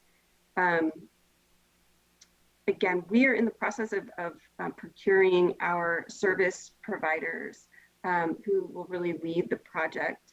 And so, and the developer again is leading this kind of procurement process. So once we get that service provider on board, we're really going to be able, they will be the experts in how much sheltering operations and all of that costs. Right now, we've just kind of gotten estimates from various other shelters and NAV centers. So we'll refine these numbers much more so in the coming weeks. Some other things we're really working on right now is we're working on beginning an IGA that we will execute between the city and counties around like how we'll split those funding amounts proportionally, both operations and the development costs. We are also working on, again, I mentioned the service provider procurement process and all of that entailed with that. We're also working on a communications plan, getting that set up, working with the PIOs, public information officers in each city, and developing a more detailed timeline. We're working on a business plan. So we just have a lot of balls in the air with the navigation centers, and it's all really exciting, but I think things will start to become much more clear in the next truly 2 to 3 months when we start to get close to that tax credit application. So switching gears a bit, just wanted to mention a few things going on with the Heading Home Action Plan and the gaps analysis. I presented at the last city council meeting again last May. Through this sheltering gaps analysis that Heading Home had conducted, we really looked at the data that is available on homelessness in Jefferson County and looked at what resources we have, what programs are in place, who they're serving, what their barriers are and whatnot. We really looked at where are the gaps, who's not being served and who's not being served well. And so from that, we identified these 4 populations that really have a high amount of unmet need, and they are listed in order of highest unmet need. So the highest, of course, is adult-only households. So single adults or adult couples or whatnot. There are no permanent year-round shelters for adults in Jefferson County.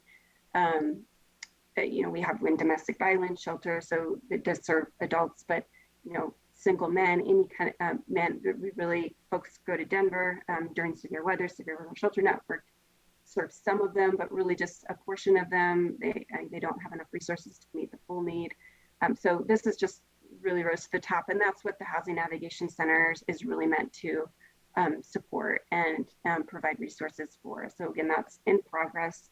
And then these 3 other populations, adults with medically fragile conditions, is something that really surfaced from the navigation program, and that the navigators have expressed just seeing a real increased need to serve this population, that people they're finding living outside just have some really horrendous medical conditions.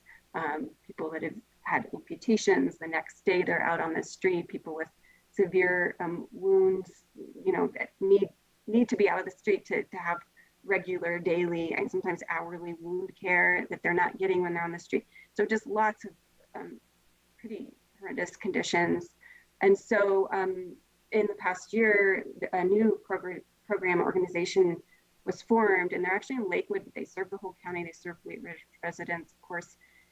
And it's called Recovery Works, and it's based out of the old family shelter at 7011 West Colfax. A small building, but they're serving a really important need. They have 10 beds on their 2nd floor, and they have a drop-in center on the ground floor, and they are working with Stride and then Lutheran Medical as well to serve this population. And then families with children, there are more resources in Jefferson County dedicated to homeless families with children. We know that there was a need for more kind of non-congregate shelter, but in a kind of congregate setting. So we actually worked with the White Swan Motel, who renovated their motel to safe and habitable standards. The county executed a master lease with them in January 7th was the start date. And it's been going really well. We served, I think, 62 people, 34 children, 28 households. The average length of stay is around 30 days. And so that's a pilot, it's a year pilot. We hope that it continues and we can find funding to continue that pilot. And it's been, we're learning quite a bit. So it's been a great experience so far. And then last population is we have a significant number of people in Jefferson County living in their vehicles, RVs, cars, whatnot.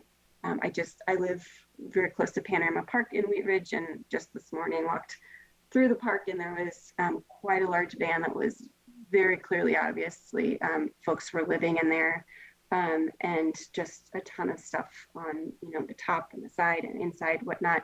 So we see this all over in parks throughout Jefferson County. And so Two Safe Park, one nonprofit was set up, I think it's been about 2 years, but they've set up the Colorado Safe Parking Initiative has set up 2 safe parking lots in Jefferson County in the last year and a half, one in Golden, one in Arvada. And they are really trying to set up more parking lots, just allows people a safe place to park and access services so they can move on and get back into stable housing. It's really difficult to do unless they have a safe place they can park at night. And lastly, just wanted to mention a few activities. I won't go into detail on these, are listed here, but just the Heading Home has 4 work groups that are listed here, aligned with our action plan. A couple great successes that we're really excited about in the last year, really a couple months. The Jefferson Center of Mental Health was funded for a street outreach team, and that was a concept and proposal that Heading Home pitched to them. They applied for funding and were awarded funding. So this is really the first countywide street outreach team that Jefferson County has ever had. They can partner and will partner with the homeless navigators to make their reach go further, make the services more robust that they can offer. So we're really, really excited about that. We have a community engagement group that's doing a lot of work around, putting good information and accurate information out there on homelessness. And then supportive housing work group, just wanted to mention that is actually transitioning into a housing continuum task force, which the county is approved for ARPA funds to hire a consultant to lead that. And it'll be modeled largely after the state transformational task force on affordable housing that was just concluded. And the idea is to really create a really robust action plan around a full continuum housing. So everything from supportive housing all the way to home ownership, and really look at where are the gaps, what are the low hanging fruits, where can we make the biggest impact in creating a truly an action plan. And then last, I just wanted to mention the data collection and reporting. Rebecca mentioned the Built for Zero initiative, and I won't go into too much detail. She mentioned it's really around reducing veterans' homelessness, and we just started case conferencing, and we had 19 folks on our first by name list. We've already gotten 2 folks housed. That number, that 19, will probably go up as we get, work with more organizations to make sure they're connecting their homeless veterans with us so we can get them on the list. But we have to get started somewhere, and we're really excited just to get going and be part of this regional Built for Zero effort. And then just shout out to Rebecca, and also all of the homeless navigators did a fantastic job with our PIC count, which is point in time homeless count, which is like an annual census of folks experiencing homelessness that's done at the end of January every year. And we just keep our fingers crossed that the weather will be good. This year it did not work out for us. The weather was really bad. It was one of the days with a really bad snowstorm on January 24th or 25th. And so it was, Rebecca was out there all day counting folks, and we had some really hardy volunteers that showed up despite the weather, and we will get those results back probably in June. So we'll certainly post those on the Heading Home website and among the cities and counties. So that's all I have, and I'm happy to take any questions you have. Again, here's my contact information.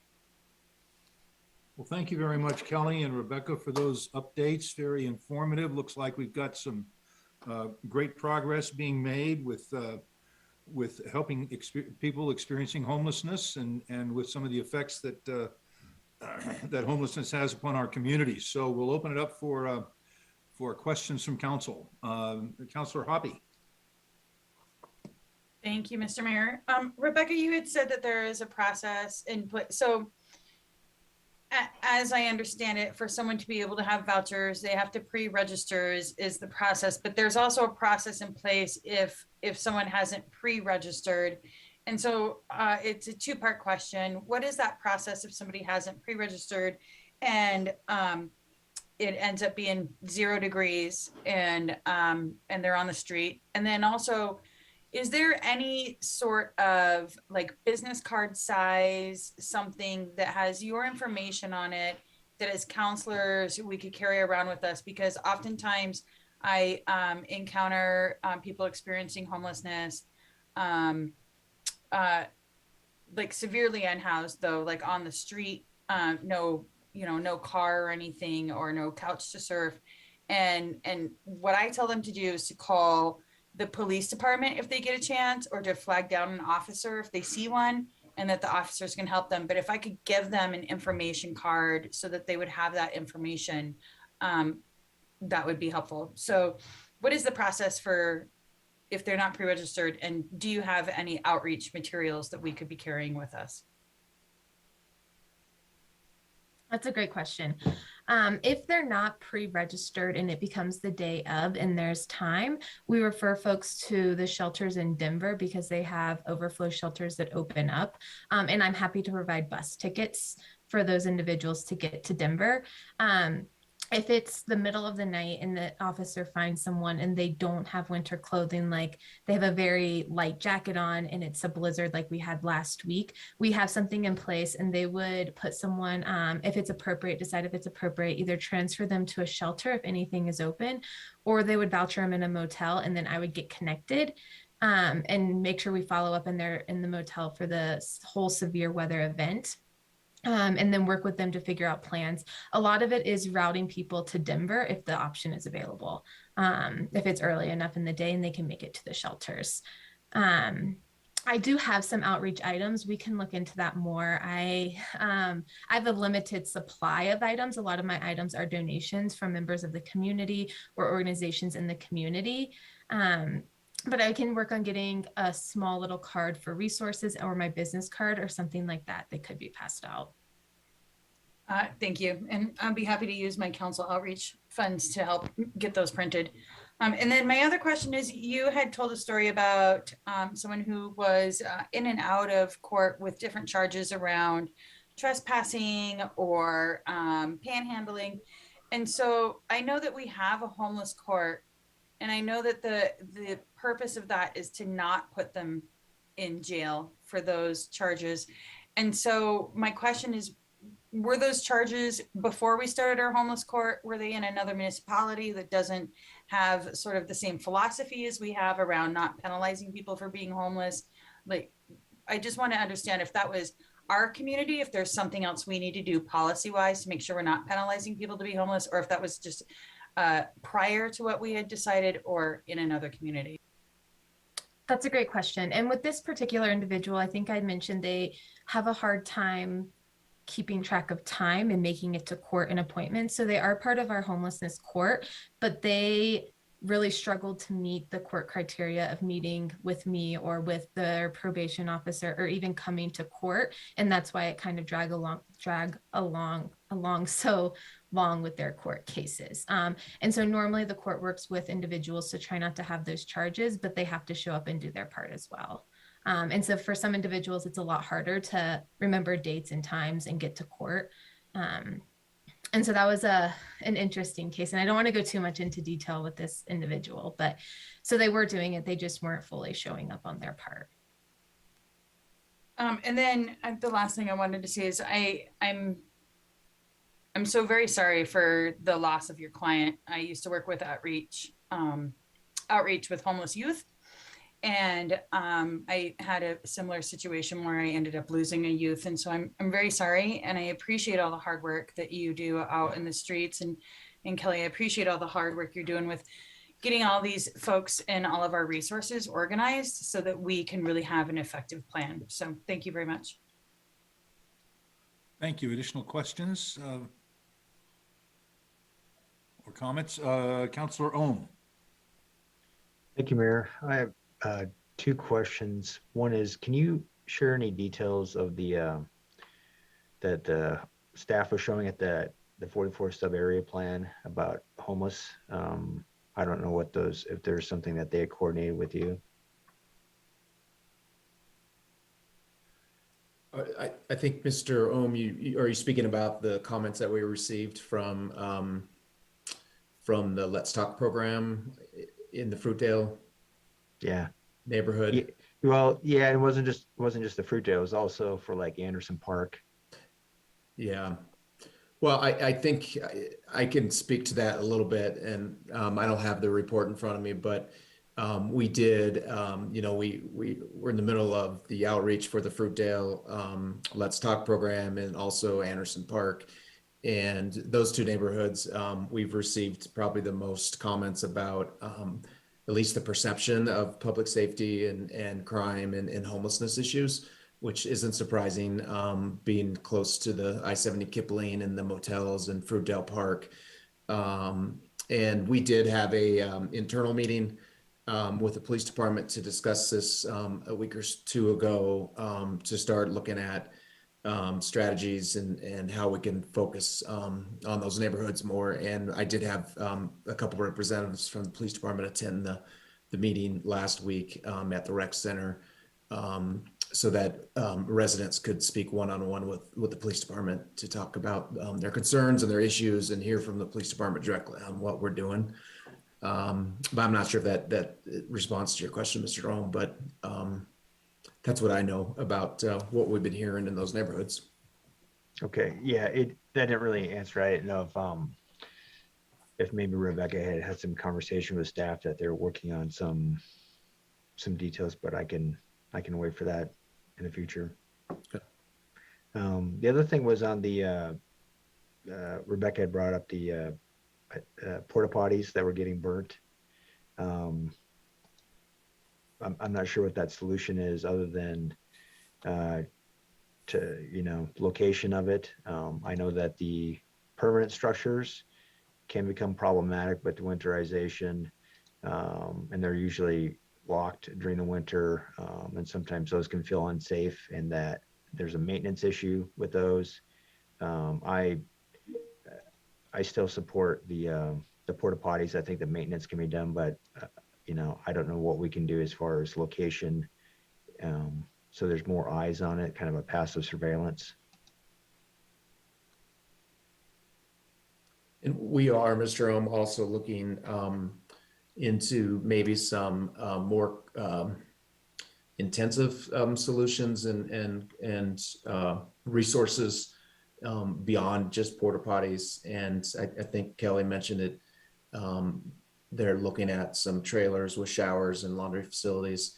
And Zach Lavada, who's our Parks and Rec manager, or Parks manager, he's on the line tonight. But we did some research on what those facilities cost, and quite a bit of expense. I think we're looking at that $30,000 a month in the winter to have a fully outfitted trailer that is obviously hooked to power and water and is staffed so that they're not vandalized. Pre-COVID, there was more volunteer groups that provided a trailer in Jefferson County, and COVID hit, and they stopped providing that because they were manned or staffed by volunteers, and I don't think they could find volunteers anymore. So, I know that's, Rebecca mentioned that in her report, that providing facilities for laundry and showers, I think is a big need. We do provide shower cards for the recreation center. I think Rebecca does give out shower cards for folks who request it. But there are some other solutions out there. I don't know if Kelly can talk more about the trailer and if that is something that we might find soon, or if it's a funding issue, or if that's going to come to fruition or not. Yeah, we found an organization in Denver they're saying they're gonna do it for free in Jefferson County. So I can bring Rebecca onto that phone call. We're having a call with them this week. We were partnering with a church in Lakewood to park there, I think once a week. And then I think we could probably do more, so we can talk about it. It sounds too good to be true, but that's what they're saying. It's a church-based service. Good. Would there ever be one last question? When I fought forest fires a long time ago, I did get to use the portable showers and the portable laundry provided by the feds. Would there ever be remotely any discussion? Because right now, other than the Marshall fire, this is not the fire season. And so those types of trailers are probably just sitting around, although I know that the climate is constantly changing. Yeah, I'm not sure where Zach did his research. That's something we could look into, see if there's maybe some state or other governmental agencies that have some resources. We would definitely recommend that they be staffed at some level, just because there is so much vandalism of these units, and so that I think that a lot of that's that $30,000 a month is that cost, I think, of staffing. But we'll work with Kelly on this trailer that she's talking about and seeing if that will provide some of her needs. But we do need to continue providing some. Looks like Zach unmuted himself. So Zach, you have something to say? Yeah, Patrick. I found a vendor that provides a service for the city of Denver.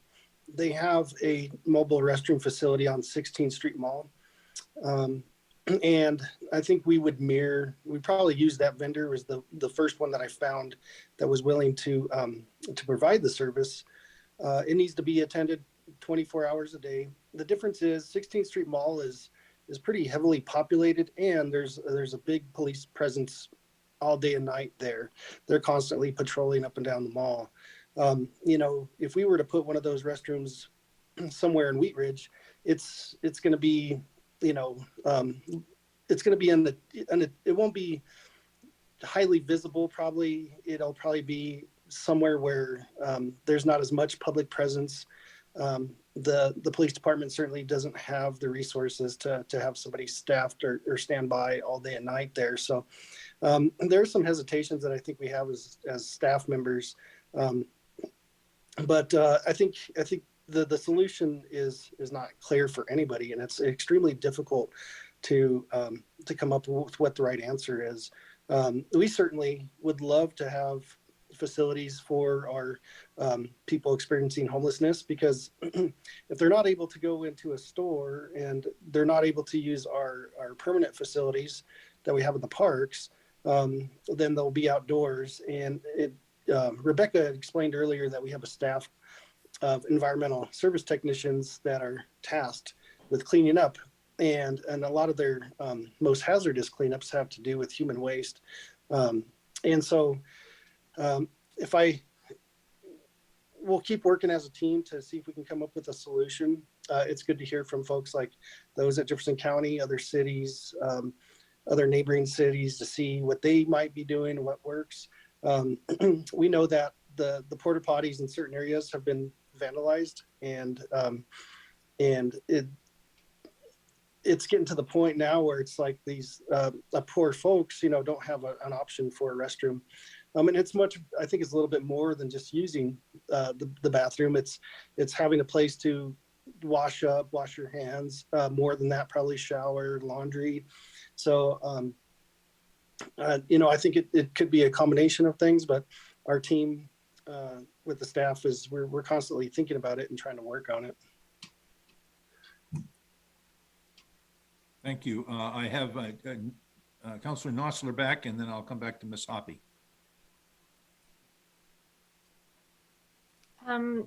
Thanks, Kelly. Thanks, Rebecca. I had a question about the Sharps containers, and I know, Rebecca, you joined us for a conversation at Mountain Phoenix back in October.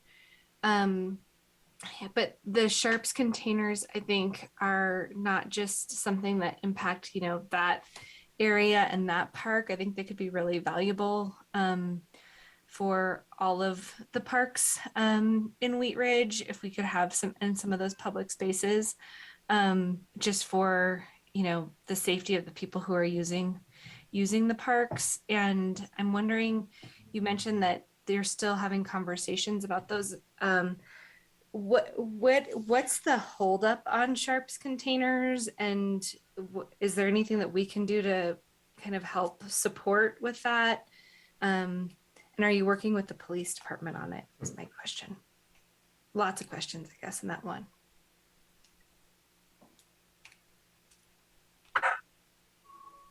If Zach could take this one, he's got the most knowledge. Okay. Yeah, sure. I will go ahead and take this one. And I forgot to apologize last time. My computer got disconnected, so I'm on my phone. You guys cannot see me.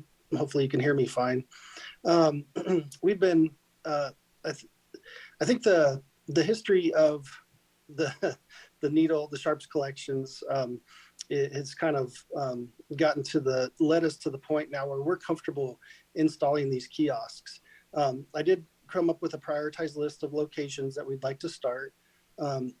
Through this process, I did see that the city of Lakewood has some kiosks that I thought were really nice. I think part of it had to do with what's the best design. Do we, you know, hang them on a wall? Do we hide them behind a sign? Are they highly visible? You know, what is the public going to think? And I did visit a couple of parks in Lakewood where they had some that I thought that looked really well. They weren't like screaming, you know, come and, you know, play with me, you know, near a playground or anything, but they were in a logical place. And what I found out was that they had partnered with Jefferson County Public Health in installing those units. There's some good information on those kiosks that people can use to get resources they might need, whether it be help or medical assistance or clean needles or whatever it might be. But it's much more than just a place to drop your needle. It's more of an informational kiosk. And so I really like that. I reached out to Jefferson County Public Health and with the help of Rebecca, and we've been working on getting this. It's a lot closer now. Fruitdale is our #1 place right now, and like I said, a priority list of a few places. I do agree that all parks eventually should have them. We'll target the biggest areas first. Right now they're looking into if they have AARP funds to see if they can assist with installing some of these. I'm already, I think Karen and I are at the point where we're comfortable searching our current operational budgets to at least get the ones that are needed out there soon. So if there's no funds available from Jeffco Public Health, we'll certainly move forward, and we can still partner with them in providing the information on those kiosks that I think is very valuable. The other thing to consider is from a budgetary standpoint, we would need to have somebody collect those things when they get full. I'm not sure what that costs. I'm waiting for some response on that. But to answer your question, the holdup has been a little bit long. I think we're a matter of weeks away from getting our first one set out, and then we'll go from there. I do want to say that I had some kind of mixed comments. I was at the open house for the Let's Talk Engagement open house the other day, and I think there probably is some sort of public outreach that is needed to explain. I think there's a lot of folks that, and we have the same fear too, kind of going into it. If we put a kiosk out there, is it going to draw people to the spot to then use more in that particular spot? And what we found is that they're using anyway, and they're using in places that exposes my staff and the public to dangerous and hazardous situations. So the answer is they're using the needles. They're leaving them on the ground a lot of times, and it would be just so much better to have a safe place to put them. So I think we're at the place now with the staff. We're ready to move forward. I do have a little bit of hesitancy, or I would like to talk about maybe some sort of public outreach so that people understand why and what it is that we're doing and how it's going to help. Thanks.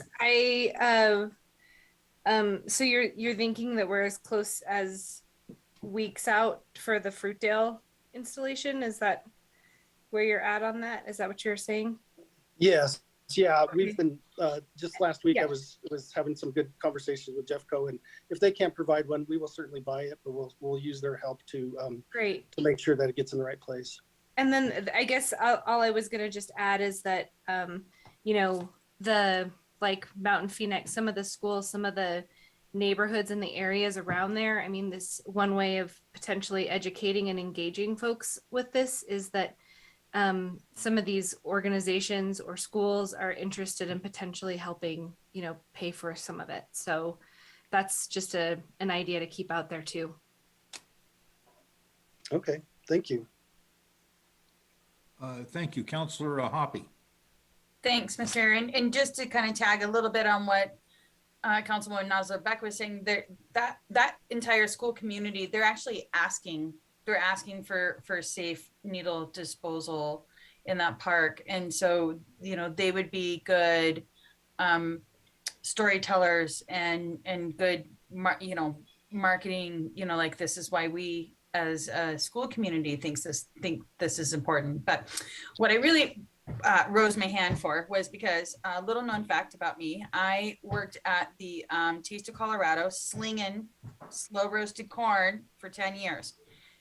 So there were there were participant bathrooms, and then there were vendor bathrooms. And what we did every year is we would take a lock that had like the 4-digit dial on the bottom and put it on the vendor bathroom, and then just kind of pass the word around with the vendors, like this is the code to get into the bathroom.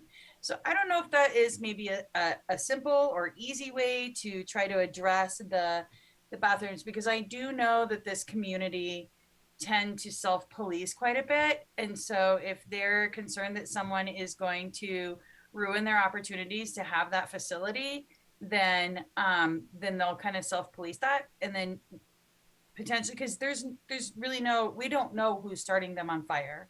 We can't assume that it's someone who is a part of the homeless community that's utilizing it. And so that might be maybe a really easy way to kind of just see if we can keep those out there and keep our staff park safe and keep our homeless community have their facilities still available to them. Thank you. Councillor Hulteen. Thank you, Mr. Mayor. A couple of things. First, I just really want to thank you, both Kelly and Rebecca, for all your work in our community.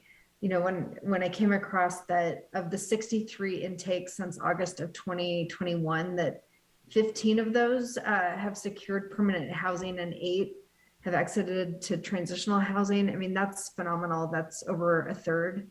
And that kind of work really makes an impact, you know, on those individual lives in our community. So I just want to thank you for that work. And also just being out there and being in touch with the people in Wheatridge who are experiencing homelessness. I mean, there's just not a lot of dignity. And so just having someone who is in touch with them and keeping track of them and checking in with them and helping connect them with resources is just incredibly valuable. So I'm just grateful for your work, and I'm glad we're doing that as a city. I think, Kelly, when you were talking about the Jefferson County looking at a couple of different locations for these consolidated services, and one of the things was it was a qualifying tract was one of the criteria. Can you just share a little bit more, like what is a qualifying tract as a criteria for that type of facility? Yeah, that's a great question. Qualified census tract. So for the low-income housing tax credit program that's operated through CHAFA, Colorado Housing Finance Authority, which is a federal program. If you build or develop within a qualified census tract, which I believe is designated by HUD, and you can Google, actually, I can put the link in the chat, search to identify where the maps are, or where the tracts are on a map. There are actually no qualified census tracts in the city of Wheatridge. But the advantage is that if you develop in a qualified census tract, you get, I believe it's like a 30% or so tax credit boost. So in other words, it would cost us several $1 million more to develop in an area that is not within a qualified census tract. So that's really been where we've been looking in the qualified census tract areas. Great, thank you. And then another, to Ms. Hoppy's point around like different sort of ways of helping connect people experiencing homelessness with restrooms and facilities.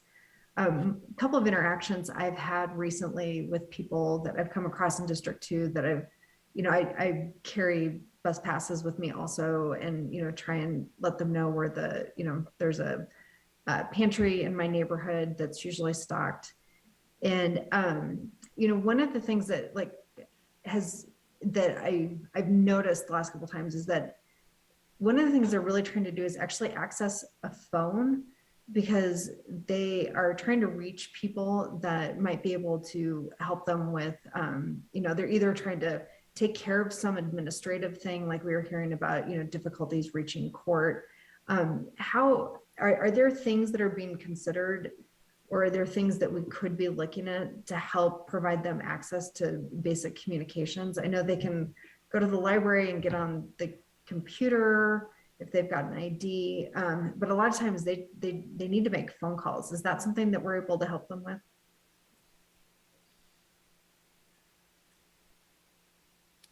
To an extent, yes.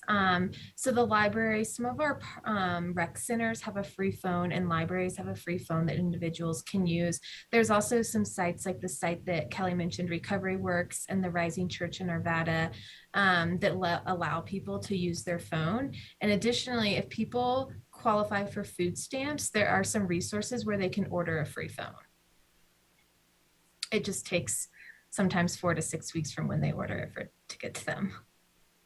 Yeah, well, as we're looking at this, I think if we could be considering how we can increase their access to phones, I know that helps on all fronts if they've got people that they can be reaching. So, but overall, this is a great update to see the impacts you're making. It's never enough, but it is something, and it's making a difference. So thank you guys both for your work. Thank you. Councilor Dozeman. Thank you, Mr. Mayor, and thank you, Kelly and Rebecca, for being here and giving us an update. I know that this has been an issue that's been highlighted throughout our community, and I just appreciate you giving us this information. And my question really is, are there any opportunities in which we could meet with groups in the community and kind of either give them updates or provide them resources, tools, or suggestions on how to address certain things? I know, Patrick, you had mentioned that you've put people in touch with Wheatridge PD, but are there opportunities or any discussion about having meetings in which we can kind of inform the public and update them, as well as answer questions or get them any information like cards or what have you to help with this situation as well? Well, tonight was kind of our update for the public, but are you suggesting like an open house or something to Yeah, or organize like groups? Councilmember Noslerbeck and I, meeting with Mountain Phoenix, and I know some other schools and neighborhoods around Clear Creek and the parks have expressed having issues. So just kind of touching base with those communities and seeing how we can help them. I mean, Val and I both got emails from Mountain Phoenix recently in regards to, the Sharps containers, as well as training for their staff and parents as far as like identifying paraphernalia and how to get rid of it safely and whatnot. Yeah, the PD is they're going to reach back out to Mountain Phoenix and see what else we can do for them. And yeah, our PD does on a regular basis meet with different business groups or neighborhoods. Most recently, with Val Noslerbeck was working with the Lakemont Center up in by the commuter rail, and they had some concerns with public safety and I think some homelessness issues too. I believe Councilwoman Noslerbeck, and so we'll go out and listen and provide any resources that those neighborhoods might need.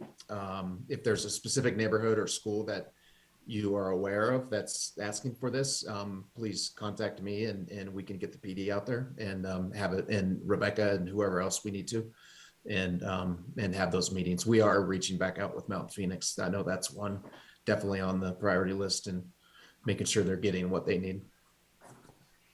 Okay, thanks. Thank you.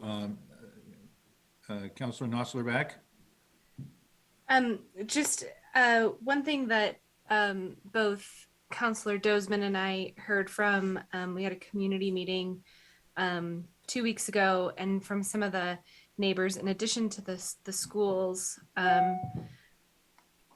folks are asking for a lot of, I think, the same thing that Councilor Hoppy mentioned at the beginning, which is just, is there something that we can hand people that explains these are the resources that are available. Here's quick contact info. These neighbors in District 4 were wanting to be able to, they want to be able to help and be able to be connected to those resources, or be able to connect to those resources themselves. like to have a conversation with you, Rebecca, on how to help or whatever. So I guess I'm just saying, I really like the idea of what Counselor Hoppy had mentioned with a card or something that we can hand out. And we could share those with neighbors and with schools and things as well. Well, we do have a central resource, and we could get you a card that has this information on it. But our What's Up Wheatridge, we have a central location that has tons of resources on what the city's doing and where people can go for other information. A lot of things you heard tonight about the Built for Zero program, Heading Home, the navigation program, the navigation centers, Jeffco action plan on homelessness. It's all on our What's Up Wheatridge Yeah, page. and I totally get that, but this is for interaction with people who are experiencing, homelessness, to be able to see that. We've given that information to everybody to reference, if there's someone who has access to. Okay, so you're talking about specifically people who are experiencing homelessness. I don't know, Rebecca, what would you recommend that people could hand out to somebody? I think Kelly was just about to say something. Okay. Yeah, we actually do have a little resource card that Heading Home created. It's out of date. It's 2 years old. So I literally just this morning, someone else just asked for this at the county, and I just put on my to-do list this morning to update that. So I think I need to figure out how we'll distribute it. We'll at least post it so people can print it out on our website. I'll make sure I let your staff know, and you can maybe put a link to it on your What's Up Wheatridge page, so you can just download and print it, and we'll probably print some off. So we haven't worked through the implementation of it, but we already have something. We just need to update it, because we actually handed them out at the point in time count 2 years ago. So yeah. Okay, thanks, Kelly. We'll make sure we'll follow up on that and get those to council. Great, thank you very much. Rebecca and Kelly, thank you very much for joining us tonight, and thank you for the work that you're doing in our community. Kelly, I had sort of one question with regard to the financing on the navigation center up north, and if I'm kind of looking at the numbers right, do we have sort of ARPA funds and other sort of federal funds mixed with either state or other funds to do the capital construction on that? And then it looks like we've got sort of a 1.8 million sort of carry down the line. Is that's sort of the funding That's level correct. that we need to get to? That's correct. Okay. Mm-hmm. And again, that's very preliminary. That might change, but I think it's going to be right around there. Okay. All right. Thank you. Well, it's great that you sort of identified a site that's got some resources connected with it already, and hopefully that'll come to fruition. So that puts us a long way forward in terms of getting this facility put together.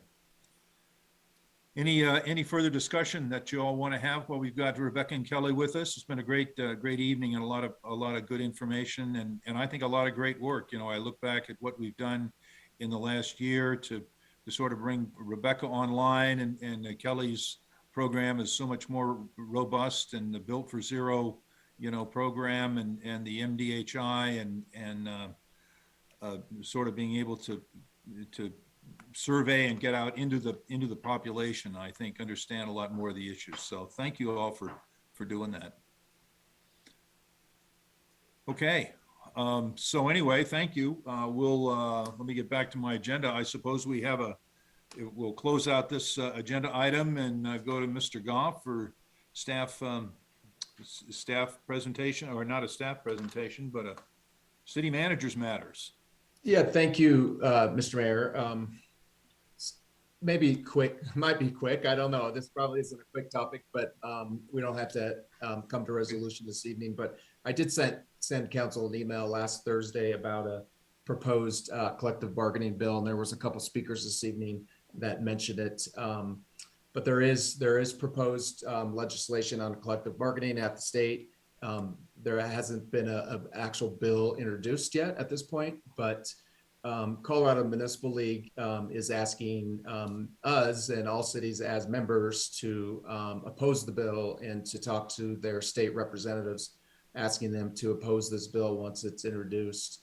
And it's not opposition to collective bargaining. It's just opposition to the state mandate that the state's going to be requiring is getting in the middle of local home rule authority and our ability as a city to manage our own personnel matters. Colorado Municipal League is, as you know, is that's a primary focus of theirs is protecting home rule and local control. They've also supported or opposed bills in the past that that would restrict collective bargaining too. So again, this is not a collective bargaining issue. This is just that this would be an unfunded mandate put upon our the city. And so they're asking for us to take a position. City of Arvada their mayor has sent a letter to their reps and through CML opposing this bill. I'm not sure what other cities have done at this point, but just asking if council has any thoughts on this, if they want staff to draft a letter for the mayor to send through CML to our state reps. Discussion on this item?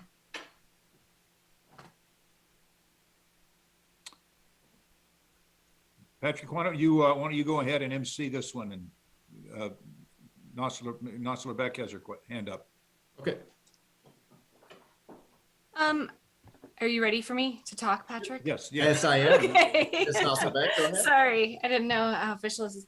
I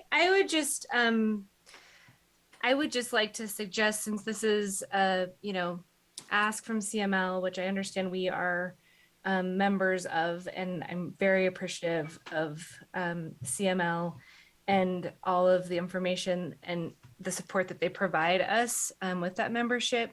I would just ask that we remain neutral on this. I don't think that we necessarily need to send a letter in support, because at least my personal feelings here are that I would like for city employees to have the opportunity to participate in collective bargaining, and I do understand the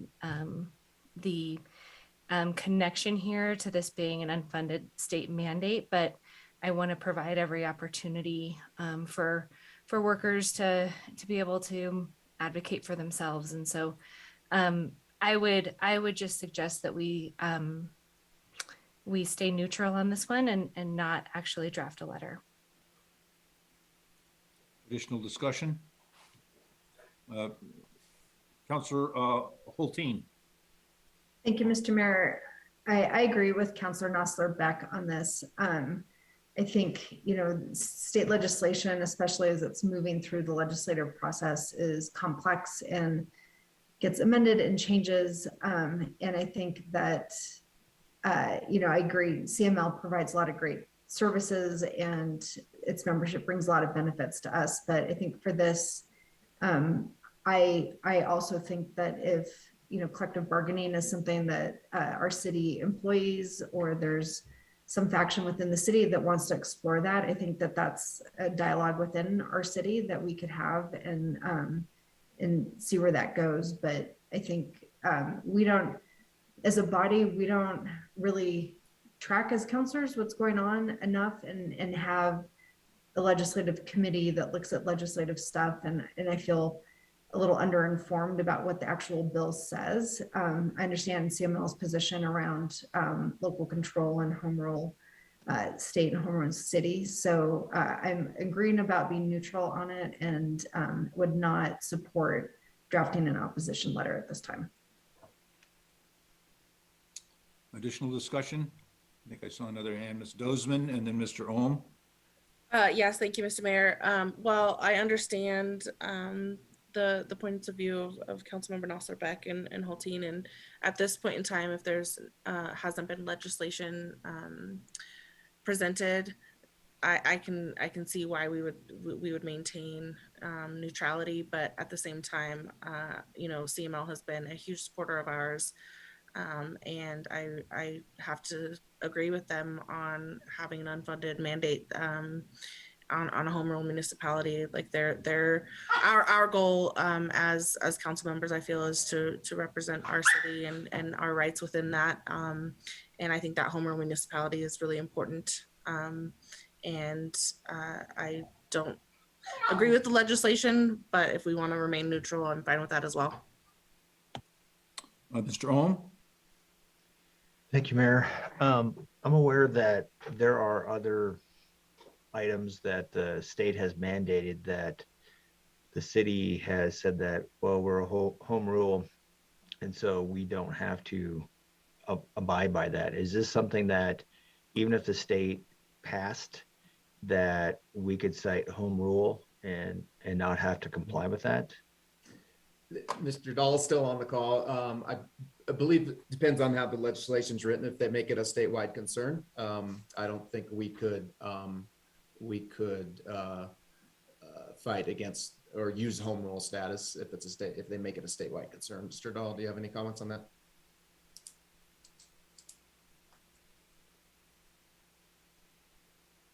You're muted. If You're muted. There, yeah, if you're speaking, you're muted still. Sorry, it's generally true. The legislature is well aware of the Article 20 in the Constitution. And typically, and I'm sure on this, in fact, there will be a declaration of statewide concern on the bill. That's not always the end of the discussion, however, because the matter of statewide concern is what is affected by what the legislature says, but the courts have been pretty clear in saying, well, you might say that, but we don't agree on this issue. And unless it's articulated in the Constitution as being of statewide concern versus local, it's kind of an open question. And the qualifications, et cetera, of municipal offices and employees is in the Constitution, Article 20, and it's something that home rule cities are able to govern. So I think depending again upon how the legislation is actually written, and we don't have that, I think it's still available potentially for the city to make the argument. The legislature, if they pass the bill, will, I'm sure, make it pretty difficult to make the argument, Councilmember Ohm, but it doesn't completely foreclose it. My second, no, that's good. My second question is would this passing of this cause any erosion of the home rule municipality freedom? There's the more the legislature does act and the courts support the legislature in a determination that it is of statewide concern and therefore home rule municipalities can't otherwise legislate, the more that happens, the more it does erode. There's been over the last few decades some erosion of home rule authority in a number of respects. In terms of employment, though, I will say that there are examples of cities prevailing. Years ago, the legislature passed a statute that would have prevented home rule cities from requiring their employees to live in the city. Denver, for many years, has had a charter provision saying to work for the city, you've got to live in the city. That got litigated, and the state Supreme Court said, doesn't matter what the legislature said, this is a matter of local concern. Denver's charter requirement for residency stands. That's why I said, in that particular case, the way it was written as compared with the Constitution resulted in home rule prevailing. That's not always true, and we'd have to look at the legislation to see if home rule would prevail here. I'm sure the league will make that argument, and it may well get litigated if the bill passes. Thank you. Councilor Hoppy? Thank you, Mr. Mayor. I guess regardless of personal positions on collective bargaining and labor issues, I think the bigger issue is that, like Councilman Ohm just brought up is, are we willing to be in a position where they can start to chip away at our home rule municipality position? And so I'm okay with taking neutral now, only because I don't know enough about it and need to do some more research. But I realize the optics are terrible. they're terrible. So if anybody's thinking like, oh, political play, we just need to go neutral because we don't want to go on one side or the other. The optics are terrible because if you say you're not going to, then they're going to say you're against collective labor bargaining, and that's not what it is. We're trying to protect our community and our home municipality. So I'm good with neutral right now. Now, Mr. Stites. Thank you, Mr. Mayor. I'll agree with Ms. Hoppy on that as well. Collective bargaining or aside, I don't know that that's really the conversation that we're having. It is more about the home rule, and that's why CML is asking us to be opposed to it. So I'm okay right now staying neutral, but as this does move forward, I would lean towards CML's recommendation. Now, Mr. Goff and Mr. Dahl, help me out for a minute. The state doesn't apparently have a law. That's why they would be passing this now in order to preempt home rule cities from, or to make this mandatory to do this. But there are home rule cities that engage in collective bargaining right now, aren't there? Yeah. And our city could engage in collective bargaining without any legislation in the city. Is that correct? Absolutely. State? No question. Absolutely. And under our rules, and I think that's one of the concerns is that if the state puts together a fairly strict structure, we would have to follow that. And I believe if anything does pass, the draft legislation right now says that any local collective bargaining terms would go away after they expire, and they would have to start following whatever the state puts together. Okay, thank you.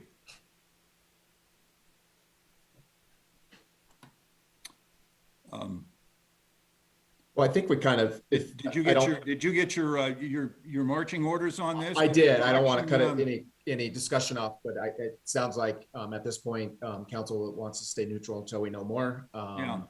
And we do have March 21st is our legislative session scheduled, and if our two representatives come, Senator Danielson and Representative Duran, you can ask them more questions if the bill is still around. So, but otherwise, we will stay neutral. We won't draft anything, and we'll stay tuned. Okay. Thank you very much for that. Anything further in staff reports? Nothing this evening. Thank you. Okay. And so for elected officials reports, is there anything, any additional reports before we adjourn our meeting that councilors would like to bring forward? All right. Well, I would like to thank Rebecca Rudabaugh and Kelly Barker for joining us tonight with a good discussion on our homeless projects, how we're reaching out to that population and how we're addressing that with respect to our other community members. So I think we've made some progress, and I look forward to continuing that. So thank you all for being here tonight. We will be back 1 week from tonight on March the 7th for a study session. Correct, Mr. Goff? Correct. You are correct. Okay. So until then, please drive safely. Mr. Mayor, just a reminder, that's in person next week. Yes. We'll be in person at City Council chambers. Thank you for that clarity. Okay, with that, we will stand adjourned. Be safe, and we'll see you next week.